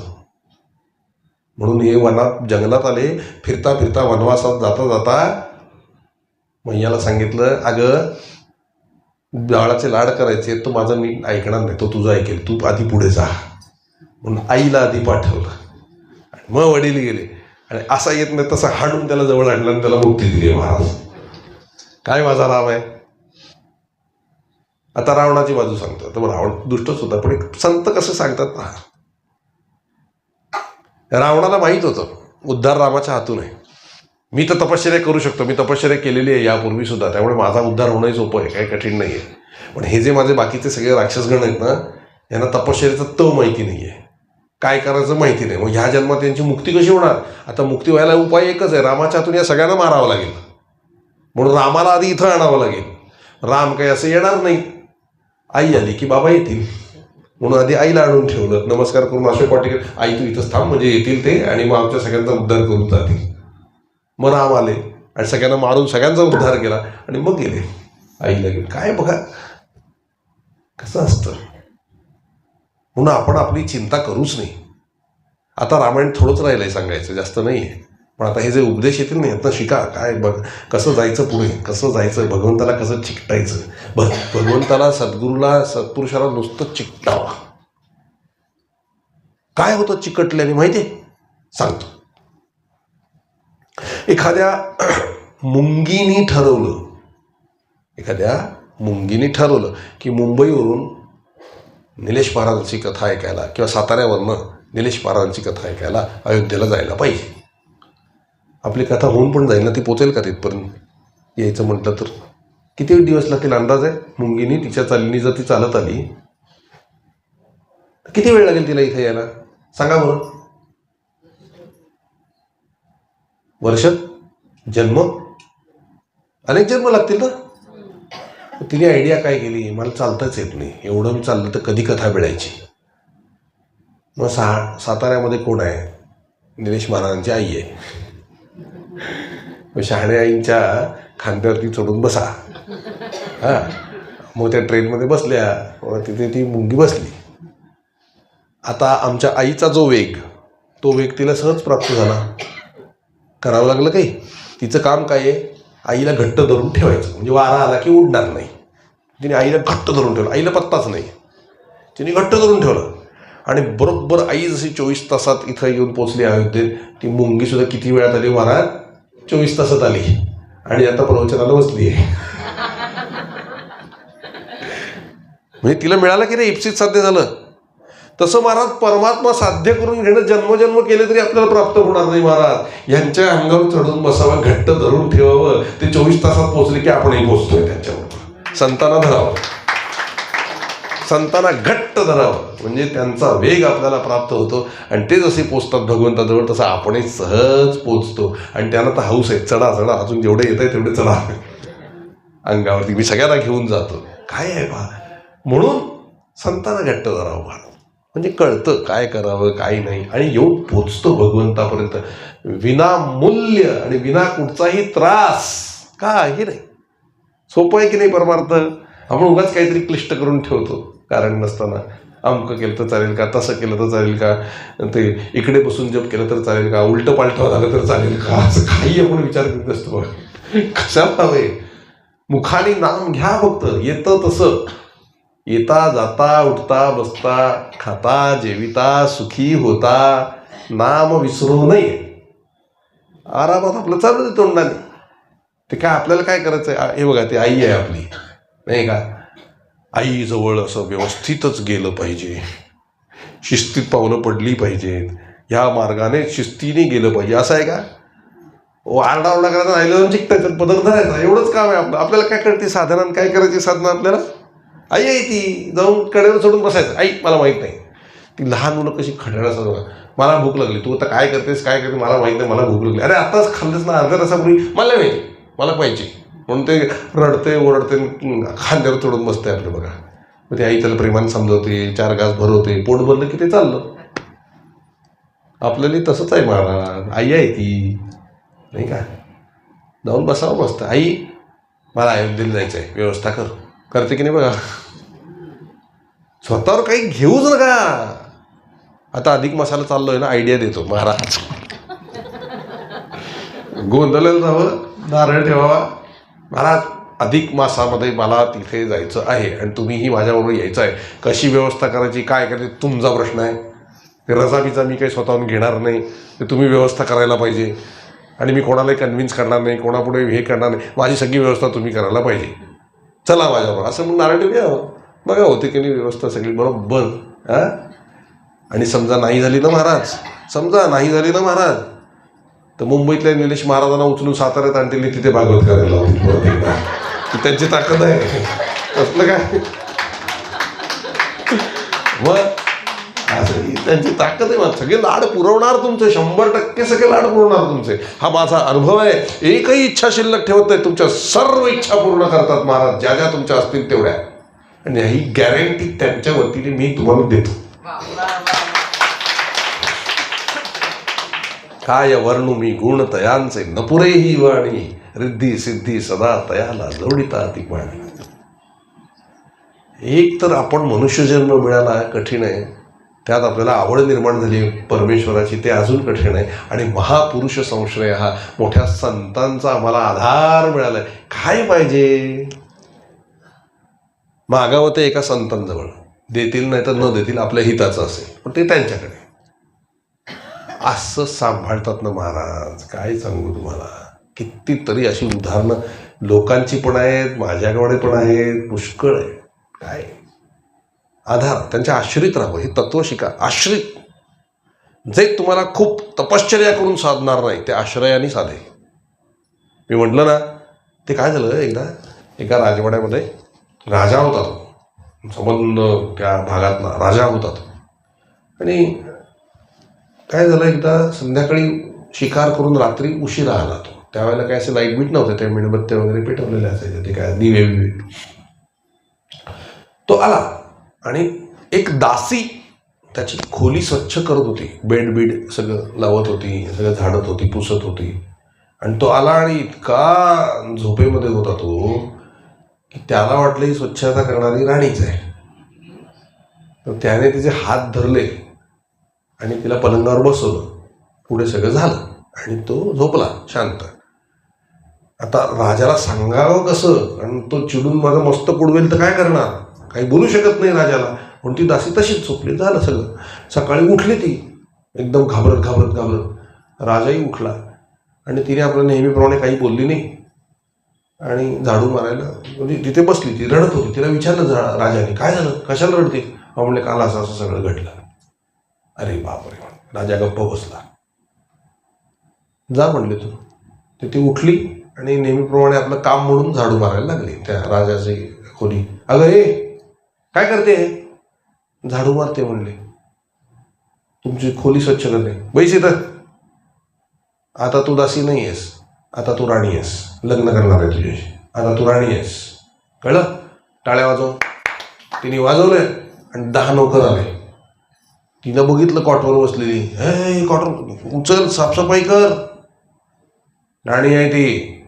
राणी सरकार सांग, इथे झाडू मार, तिथे वाट, तुला काय स्वच्छता करायची ते तुझ्या नोकरांना सांग. आजपासून तू राणी आहेस, कळलं? चुकून समागम झाला पण दासीची राणी झाली. चुकून त्यांचे झालो किंवा प्रेमाने त्यांचे झालो आणि जीवाचे शिव होऊन बसलो. त्यांचं होऊन राहा महाराज, कसे का असे ना. राजा करतात ते, मी माझ्या अनुभवाने सांगतोय तुम्हाला. जवळ काही नसतं पण राजा असतो.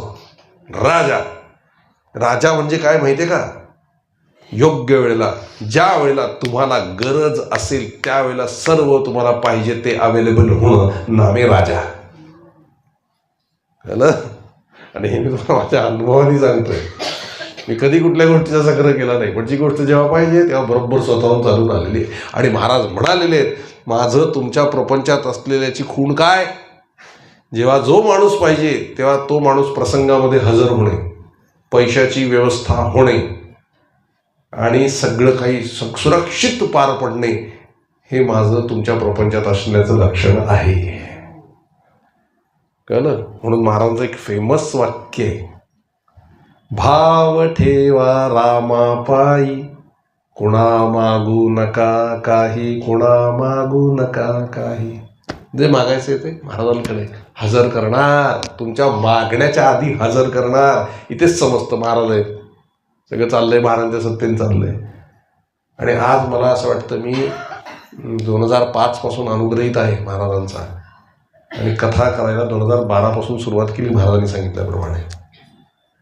आजपर्यंत तरी मला कसली गरज पडली नाही, काही मागायची गरज पडली नाही. सगळं येत गेलं येत गेलं येत गेलं. माणसं येत गेली, पैसा जेवढा लागणार आहे तेवढा येत गेला, आणि सगळ्या प्रसंगातनं सही सलामत पार पडलं, आणि सगळीकडे त्यांचं अस्तित्व जाणवलं. तेच आहेत, मी नाही. तुम्हीच आता बघताय 7-8 दिवस काय पाठांतराचं आहे हे, पण तुमच्या मनातल्या प्रश्नांची उत्तरं मिळणार तुम्हाला, कारण त्यांना माहिती आहे तुम्ही काय मनात धरून आलेला आहात. मला काही नाही माहिती. मग कुठे काय बोलायचं ते इन्स्ट्रुमेंट मला फक्त बसवलंय, करतायत ते आहे. त्यामुळे तुमचं भाग्य आहे, तुम्ही माझी रामकथा किंवा भागवत कथा नाही ऐकत आहे, तुम्ही प्रत्यक्ष श्री महाराजांची रामकथा आणि भागवत कथा ऐकताय. लक्षात ठेवा, हे उपदेश त्यांचे, ते तुम्हाला सांगतायत. मी केवळ निमित्त आहे, केवळ निमित्त आहे. हे भाग्य लागतं.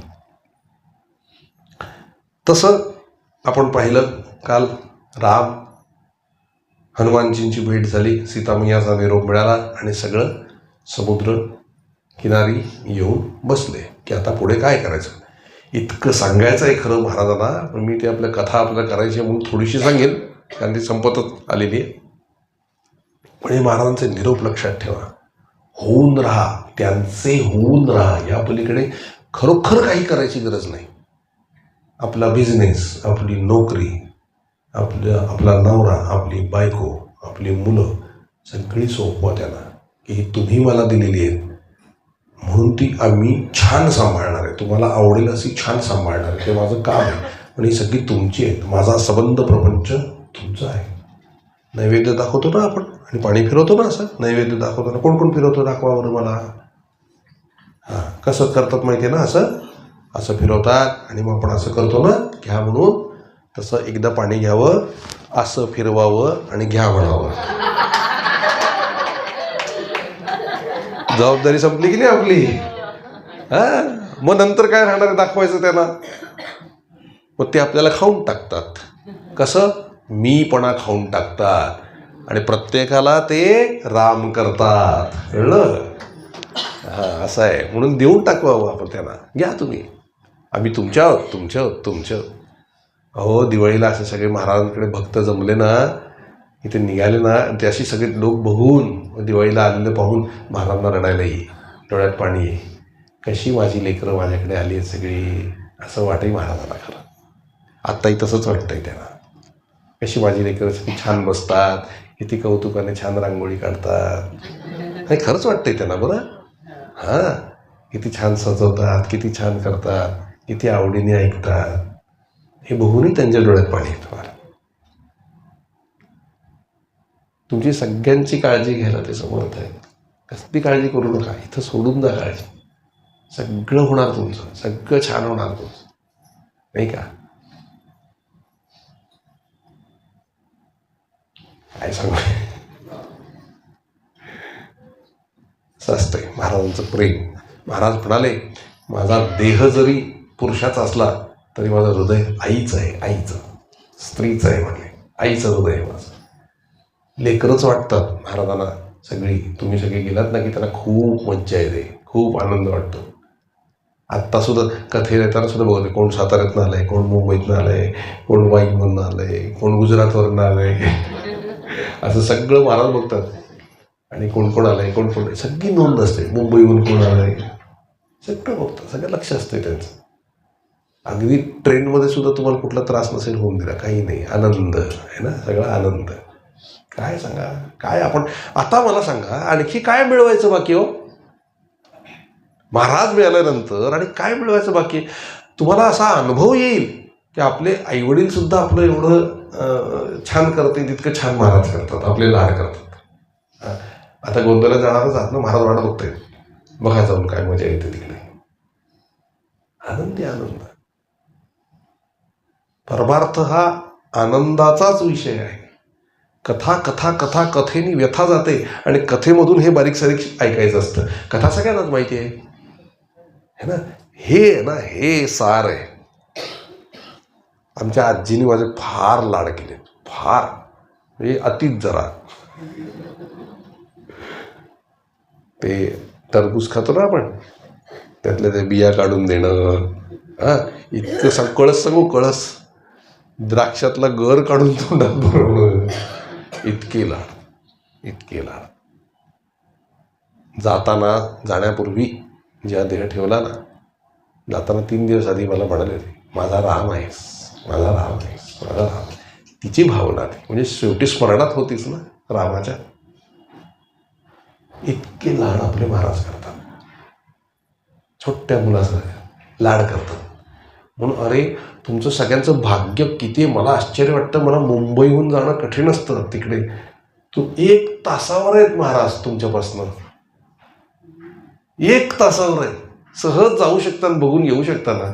आणि तेवढी व्यवस्था तुमची केली आहे ना. रोज आपलं सकाळी जावं, दर्शन घ्यावं, या. नाही रोज जाता आलं, आठवड्यातनं एकदा जावं, नाही आठवड्यातनं 15 दिवसांनी जावं, नाही 15 दिवसांनी, महिन्यातनं जावं. किती जवळ आहात तुम्ही महाराजांच्या, किती भाग्य आहे तुमचं. मी तुम्हाला सांगू, माझ्यापेक्षा जास्त पुण्य तुमचं आहे, म्हणून महाराजांनी तुम्हाला जवळ ठेवलंय. माझं काहीतरी चुकलंय म्हणून मला लांब ठेवलंय.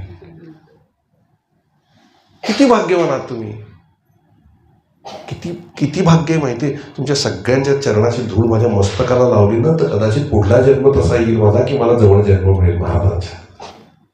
इतके तुम्ही भाग्यवान आहात. त्याचा उपयोग करून घ्या. जा सतत महाराजांकडे, बघा महाराज कसे आहेत.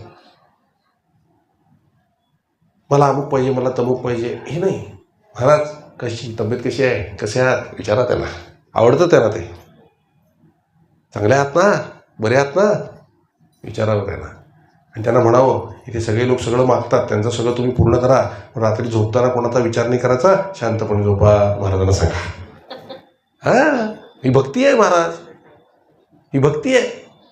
आमच्या आजी जेव्हा पूजा करायची ना, तेव्हा आम्ही बघायचो, सगळ्या देवांना असं धुवून स्वच्छ करून कुंकू वगैरे सगळं लावून, फुलं बिलं लावून, शेवटी काय म्हणायची, सुखी राहा रे बाबांनो सगळे.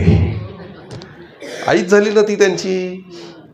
आता आपण त्यांचे आई भाऊ, आता लहान आपण आहोत तर आपण त्यांच्याकडे मुलासारखी प्रार्थना करावी, पण निघताना मात्र त्यांना लहान बाळासारखं आशीर्वाद देऊन निघावं. महाराज सुखावतात ते पण, त्यांना कोणी विचारत नाही हो तुम्ही कसे आहात, मला अमकं पाहिजे, मला तमकं पाहिजे, असंच आहे. विचार कसे आहात महाराज, मस्त. माझे तर मस्त डिवाईन फ्रेंडच आहेत ते, की पाहिजे ते मागतात, वाटेल तसे हट्ट चाललेले असतात आणि ते पुरवतात. ते काय मला म्हटले माहिती आहे का, जमतात जितके ताकद असेल तेवढे हट्ट करून दाखव, तुझ्या हट्ट करायच्या आधी त्याच्यापेक्षा जास्त मी पुरवतो की नाही बघ म्हणाले. आपली ताकद नाही हो हट्ट बिट्ट करण्याची त्यांच्याकडे. किती मागून मागून काय मागणार होता, पण ते तुम्हाला राम आणून द्यायला बसलेले आहेत, कळलं की नाही. इतकं प्रेम त्यांचं आपल्यावर आहे,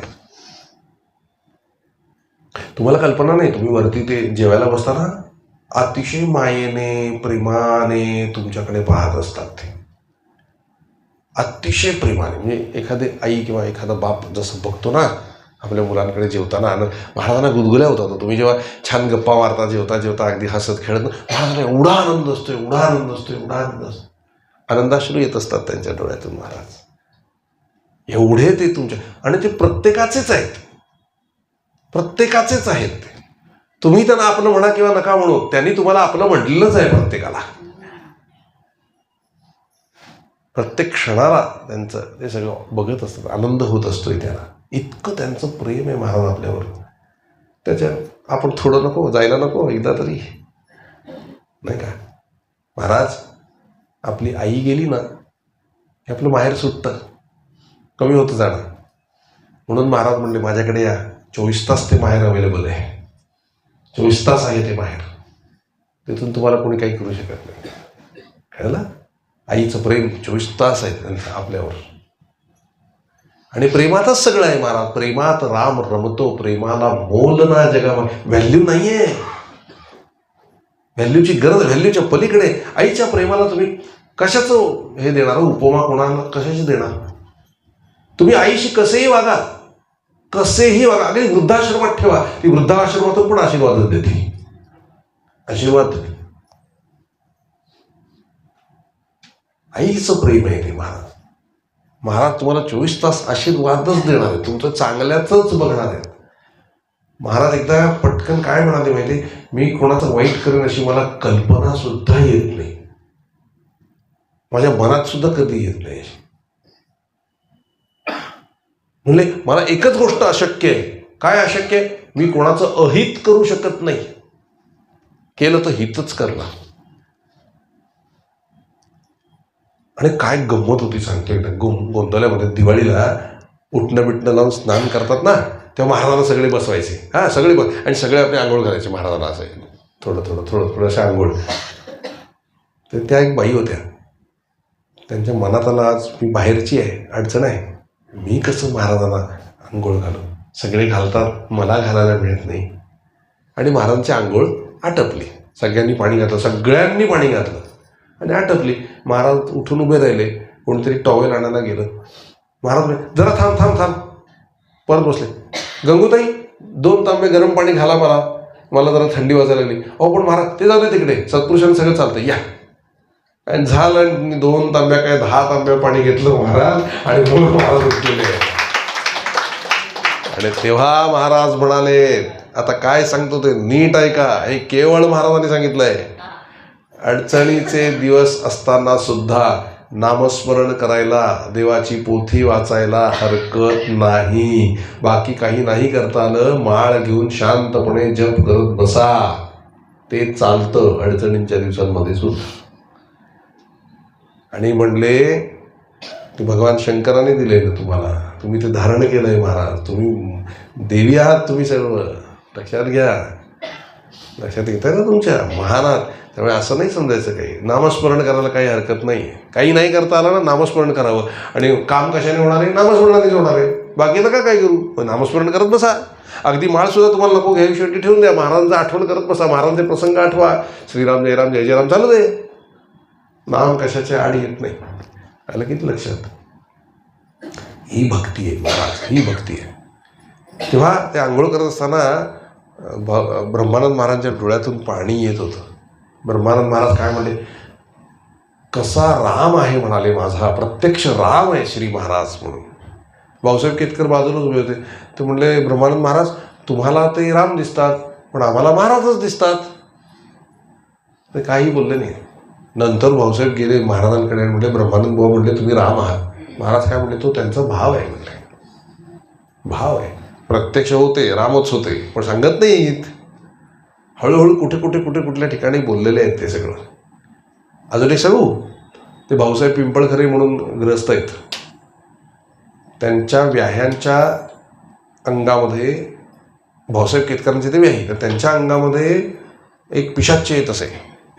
आणि ते पिशाच्च येऊन काय म्हणत असे, श्री महाराजांना फसू नका, ते सगुण दिसत असले तरी ते निर्गुण निराकार आहे, ते परब्रह्म आहे, ते प्रत्यक्ष भगवान श्रीकृष्ण आहेत, असं ते सांगायचे.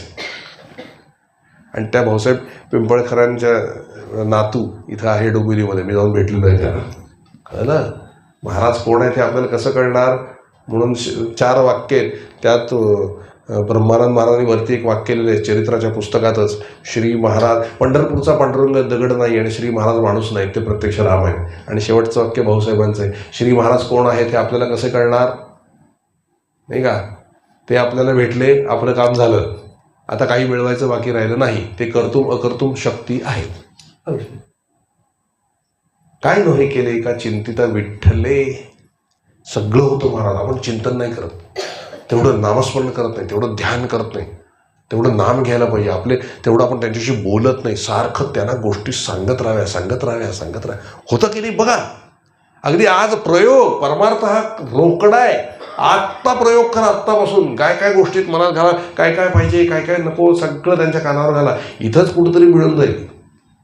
बघा तुम्ही करून बघा हे प्रात्यक्षिक. तसं राम सर्व गणांसह आपल्या सर्व लोकांचं त्या समुद्र किनाऱ्यावर थांबले. येऊन बातमी कोणाला पोचली? रावणाला. आणि त्याला वाटलं हा माणूस उभ्या उभ्या येऊन पोहोचला पण इथं समुद्र किनारा, आता काय करायचं, आता काय करायचं, आता काय करायचं.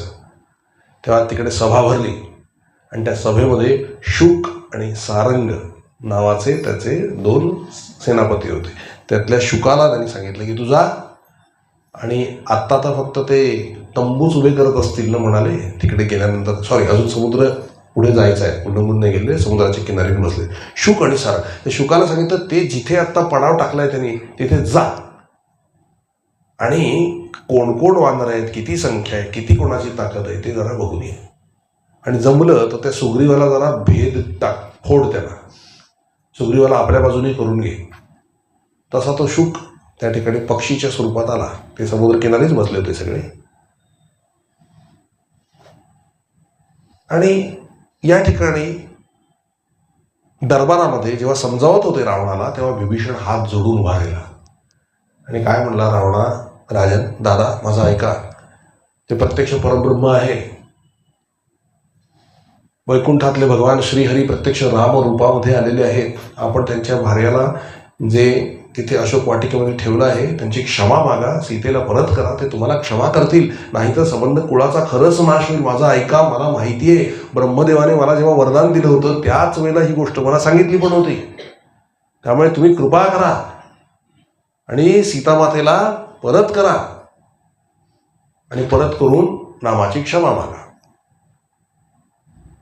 तेव्हा अक्षरशः रडत रडत ते जिने चढत चढत त्यांनी आपला मुकुट विभीषणाने प्रभू यांच्या रावणाच्या पायावर ठेवला की माझं विनंती एवढी ऐक, बाकी काही नाही, ते एक लहान भाऊ म्हणून तुला सांगतोय, माझी विनंती तेवढी तरी ऐक.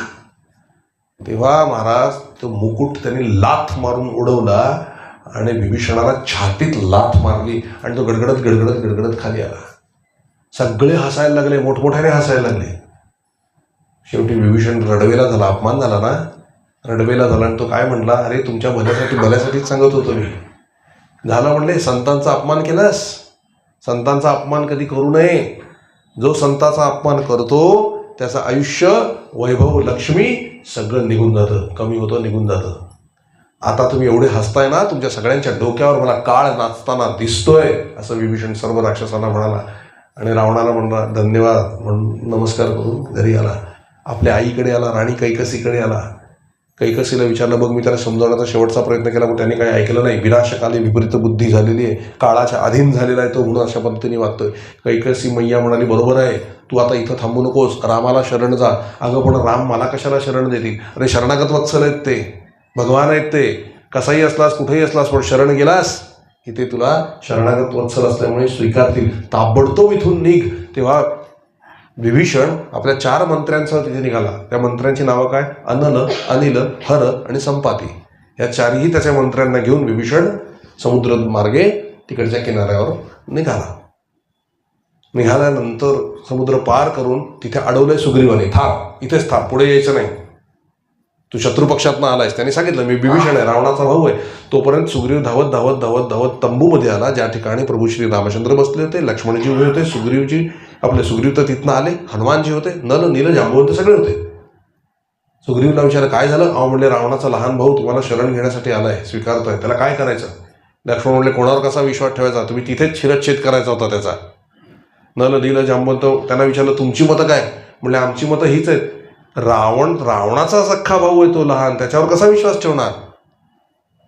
बरं, प्रत्येकाने आपापलं मत नोंदवलं. हनुमान तुझं काय मत आहे?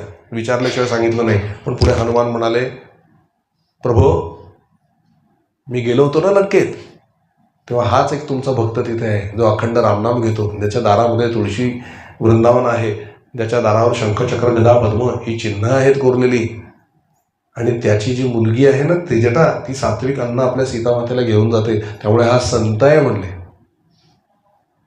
आता राम म्हणाले प्रत्येकाची मतं इथे निराळी झालेली आहेत, आता माझं मत विचाराल तर मी सांगतो. मला काय वाटतं, अगदी आत्ता ह्या क्षणाला रावण जरी शरण आला ना तरी मी त्याला क्षमा करेन, कारण शरणागत वत्सल आहे मी आणि हे माझं ब्रीद आहे की कोणी कसंही असेल पण मला जर मी तुझा आहे असं म्हणून शरण आलो तर मी त्याला क्षमा करेन आणि माझा श्रेष्ठ भक्त बनवेन. त्यामुळे विभीषण तर त्याचा लहान भाऊ आहे. जा घेऊन या म्हणाले त्याला. म्हणून घ्यायला कोणाला पाठवलं? हनुमंताला. नाही तर तो घाबरेल ना. आणि तिथे उभं राहून त्या वरती तिथे समुद्रकिनारी उभं राहून तो विचार करतोय, राम मला स्वीकारतील की नाही, मी शत्रुपक्षातनं आलोय, सगळे राक्षस आहेत बरोबर. म्हणून त्याने रामाला मनोमन प्रार्थना करायला स्वीकार केली. रामा मी आलोय, राक्षसांमध्ये राहिलोय, आत्ता आलोय, माझा स्वीकार करा. दिन हा कामारी द्वारी तुझ्या हरी, कधी जाईल हाक तुझ्या कानावरी. नको अंत पाहू जीव घाबरला, नको अंत पाहू जीव घाबरला. किती विनवू तुला रामा दया घना, किती अळवू तुला. प्रार्थना करायला सुरुवात केली. हनुमानजी बाहेर आले. म्हणले काळजी करू नको. नाभी नाभी ऐसे उभारोनी बाहे, राम पाठ करी भय नाही तुला. राम पाठ करी भय नाही तुला. किती विनवू तुला रामा दया घना, किती अळवू तुला. काय म्हणतात हनुमान? घाबरू नकोस, अरे राम नामस्मरण कर, मी आलोय तुला घ्यायला. रामाने बोलू नये. संतच घेऊन येतात जीवाला रामाकडे हात धरून. लक्षात आलं? विभीषणाला घ्यायला कोण आले? महान संत, माझे हनुमान, माझे भगवान आलेले. विभीषणाचा हात हातात घेतला आणि रामाकडे घेऊन जात आहेत बघा आता. आणि रामाकडे नेलं आणि उभं केलं. जसे त्या तंबूत शिरले, निळ सावळ परब्रह्म बघत बसले विभीषण. एकदम डोळे त्या ठिकाणी स्थिर झाले, नेत्रातनं अश्रू वाहू लागले आणि एकदम थर कापायला लागले. रामाने काय केलं माहिती का महाराज? राम उठले, धावले, कडकडून मिठी मारली आणि विभीषणाच्या डोक्यावरून हात फिरवला.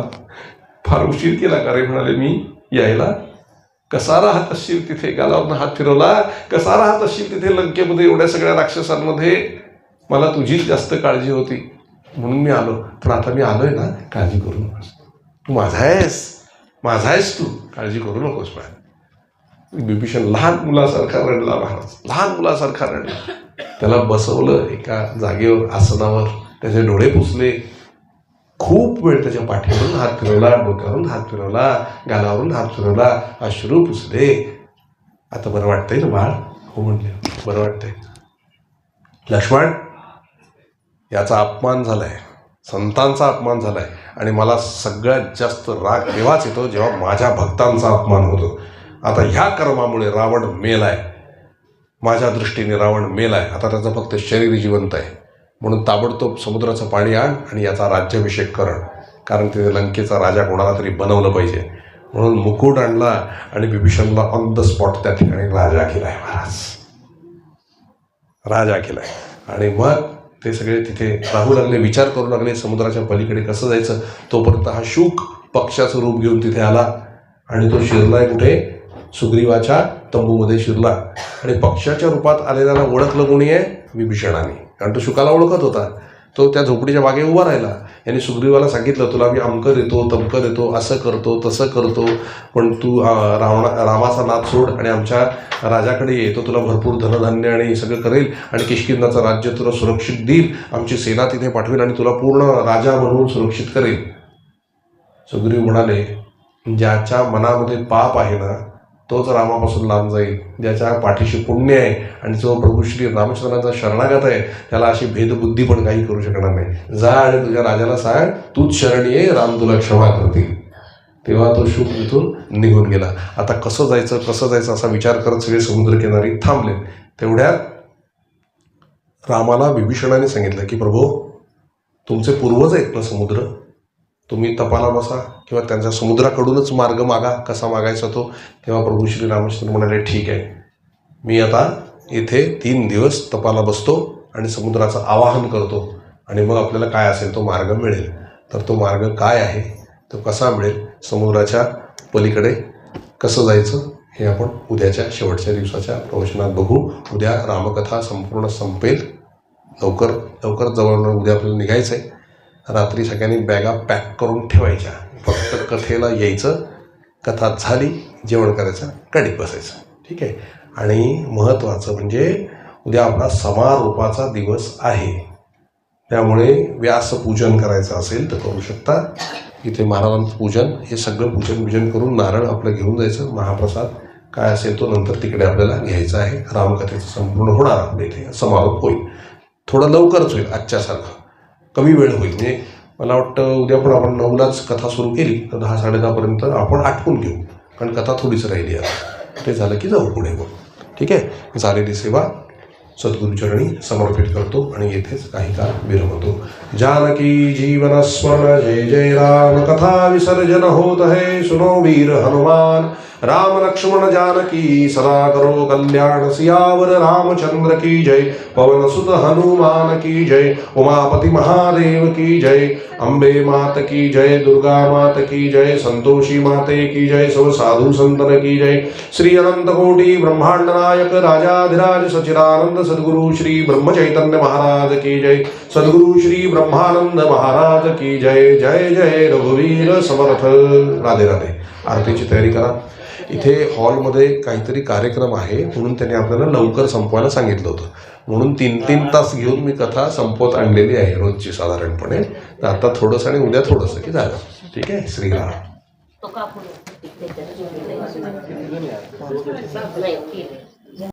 श्रीराम समर्थ. राम श्री राम जय राम जय जय राम. श्रीराम जय राम जय जय राम. आरती ओवाळू पाहू सुंदर मेघश्याम. आरती ओवाळू पाहू सुंदर मेघश्याम. टणकराचे ठाण करी धनुष्य बाण. करी धनुष्य बाण. टणकराचे ठाण करी धनुष्य बाण. करी धनुष्य बाण. मारुती पुढे उभा कर जोडून. मारुती पुढे उभा कर जोडून. राम श्री राम जय राम जय जय राम. श्रीराम जय राम जय जय राम. आरती ओवाळू पाहू सुंदर मेघश्याम. आरती ओवाळू पाहू सुंदर मेघश्याम. भरत शत्रुघ्न दोघे चौऱ्या ढाळीती. दोघे चौऱ्या ढाळीती. भरत शत्रुघ्न दोघे चौऱ्या ढाळीती. दोघे चौऱ्या ढाळीती. सिंहासनी आरूढले जानकीपती. सिंहासनी आरूढले जानकीपती. राम श्री राम जय राम जय जय राम. श्रीराम जय राम जय जय राम. आरती ओवाळू पाहू सुंदर मेघश्याम. आरती ओवाळू पाहू सुंदर मेघश्याम. रत्नजडित माणिक वर्णू काय मुकुटी. वर्णू काय मुकुटी. रत्नजडित माणिक वर्णू काय मुकुटी. वर्णू काय मुकुटी. स्वर्गातूनी देव पुष्पवृष्टी करीती. स्वर्गातूनी देव पुष्पवृष्टी करीती. राम श्रीराम जय राम जय जय राम. श्रीराम जय राम जय जय राम. आरती ओवाळू पाहू सुंदर मेघश्याम. आरती ओवाळू पाहू सुंदर मेघश्याम. विष्णुदास नामा म्हणे मागणे हेची. रामा मागणे हेची. विष्णुदास नामा म्हणे मागणे हेची. रामा मागणे हेची. अखंडित सेवा घडू रामचरणांची. अखंडित सेवा घडू रामचरणांची. राम श्रीराम जय राम जय जय राम. श्रीराम जय राम जय जय राम. आरती ओवाळू पाहू सुंदर मेघश्याम. आरती ओवाळू पाहू सुंदर मेघश्याम. आरती ओवाळू पाहू सुंदर मेघश्याम. श्रीराम जय राम जय जय राम. श्रीराम जय राम जय जय राम. श्रीराम जय राम जय जय राम. श्रीराम जय राम जय जय राम. श्रीराम जय राम जय जय राम. श्रीराम जय राम जय जय राम. श्रीराम जय राम जय जय जय जय राम श्रीराम जय राम जय जय राम श्रीराम जय राम जय जय राम श्रीराम जय राम जय जय राम श्रीराम जय राम जय जय राम श्रीराम जय राम जय जय राम श्रीराम जय राम जय जय राम श्रीराम जय राम जय जय राम जानकी जीवन स्मरण जय जय राम श्री सद्गुरुनाथ महाराज की जय जय जय रघुवीर समर्थ राधे राधे राधे राधे राधे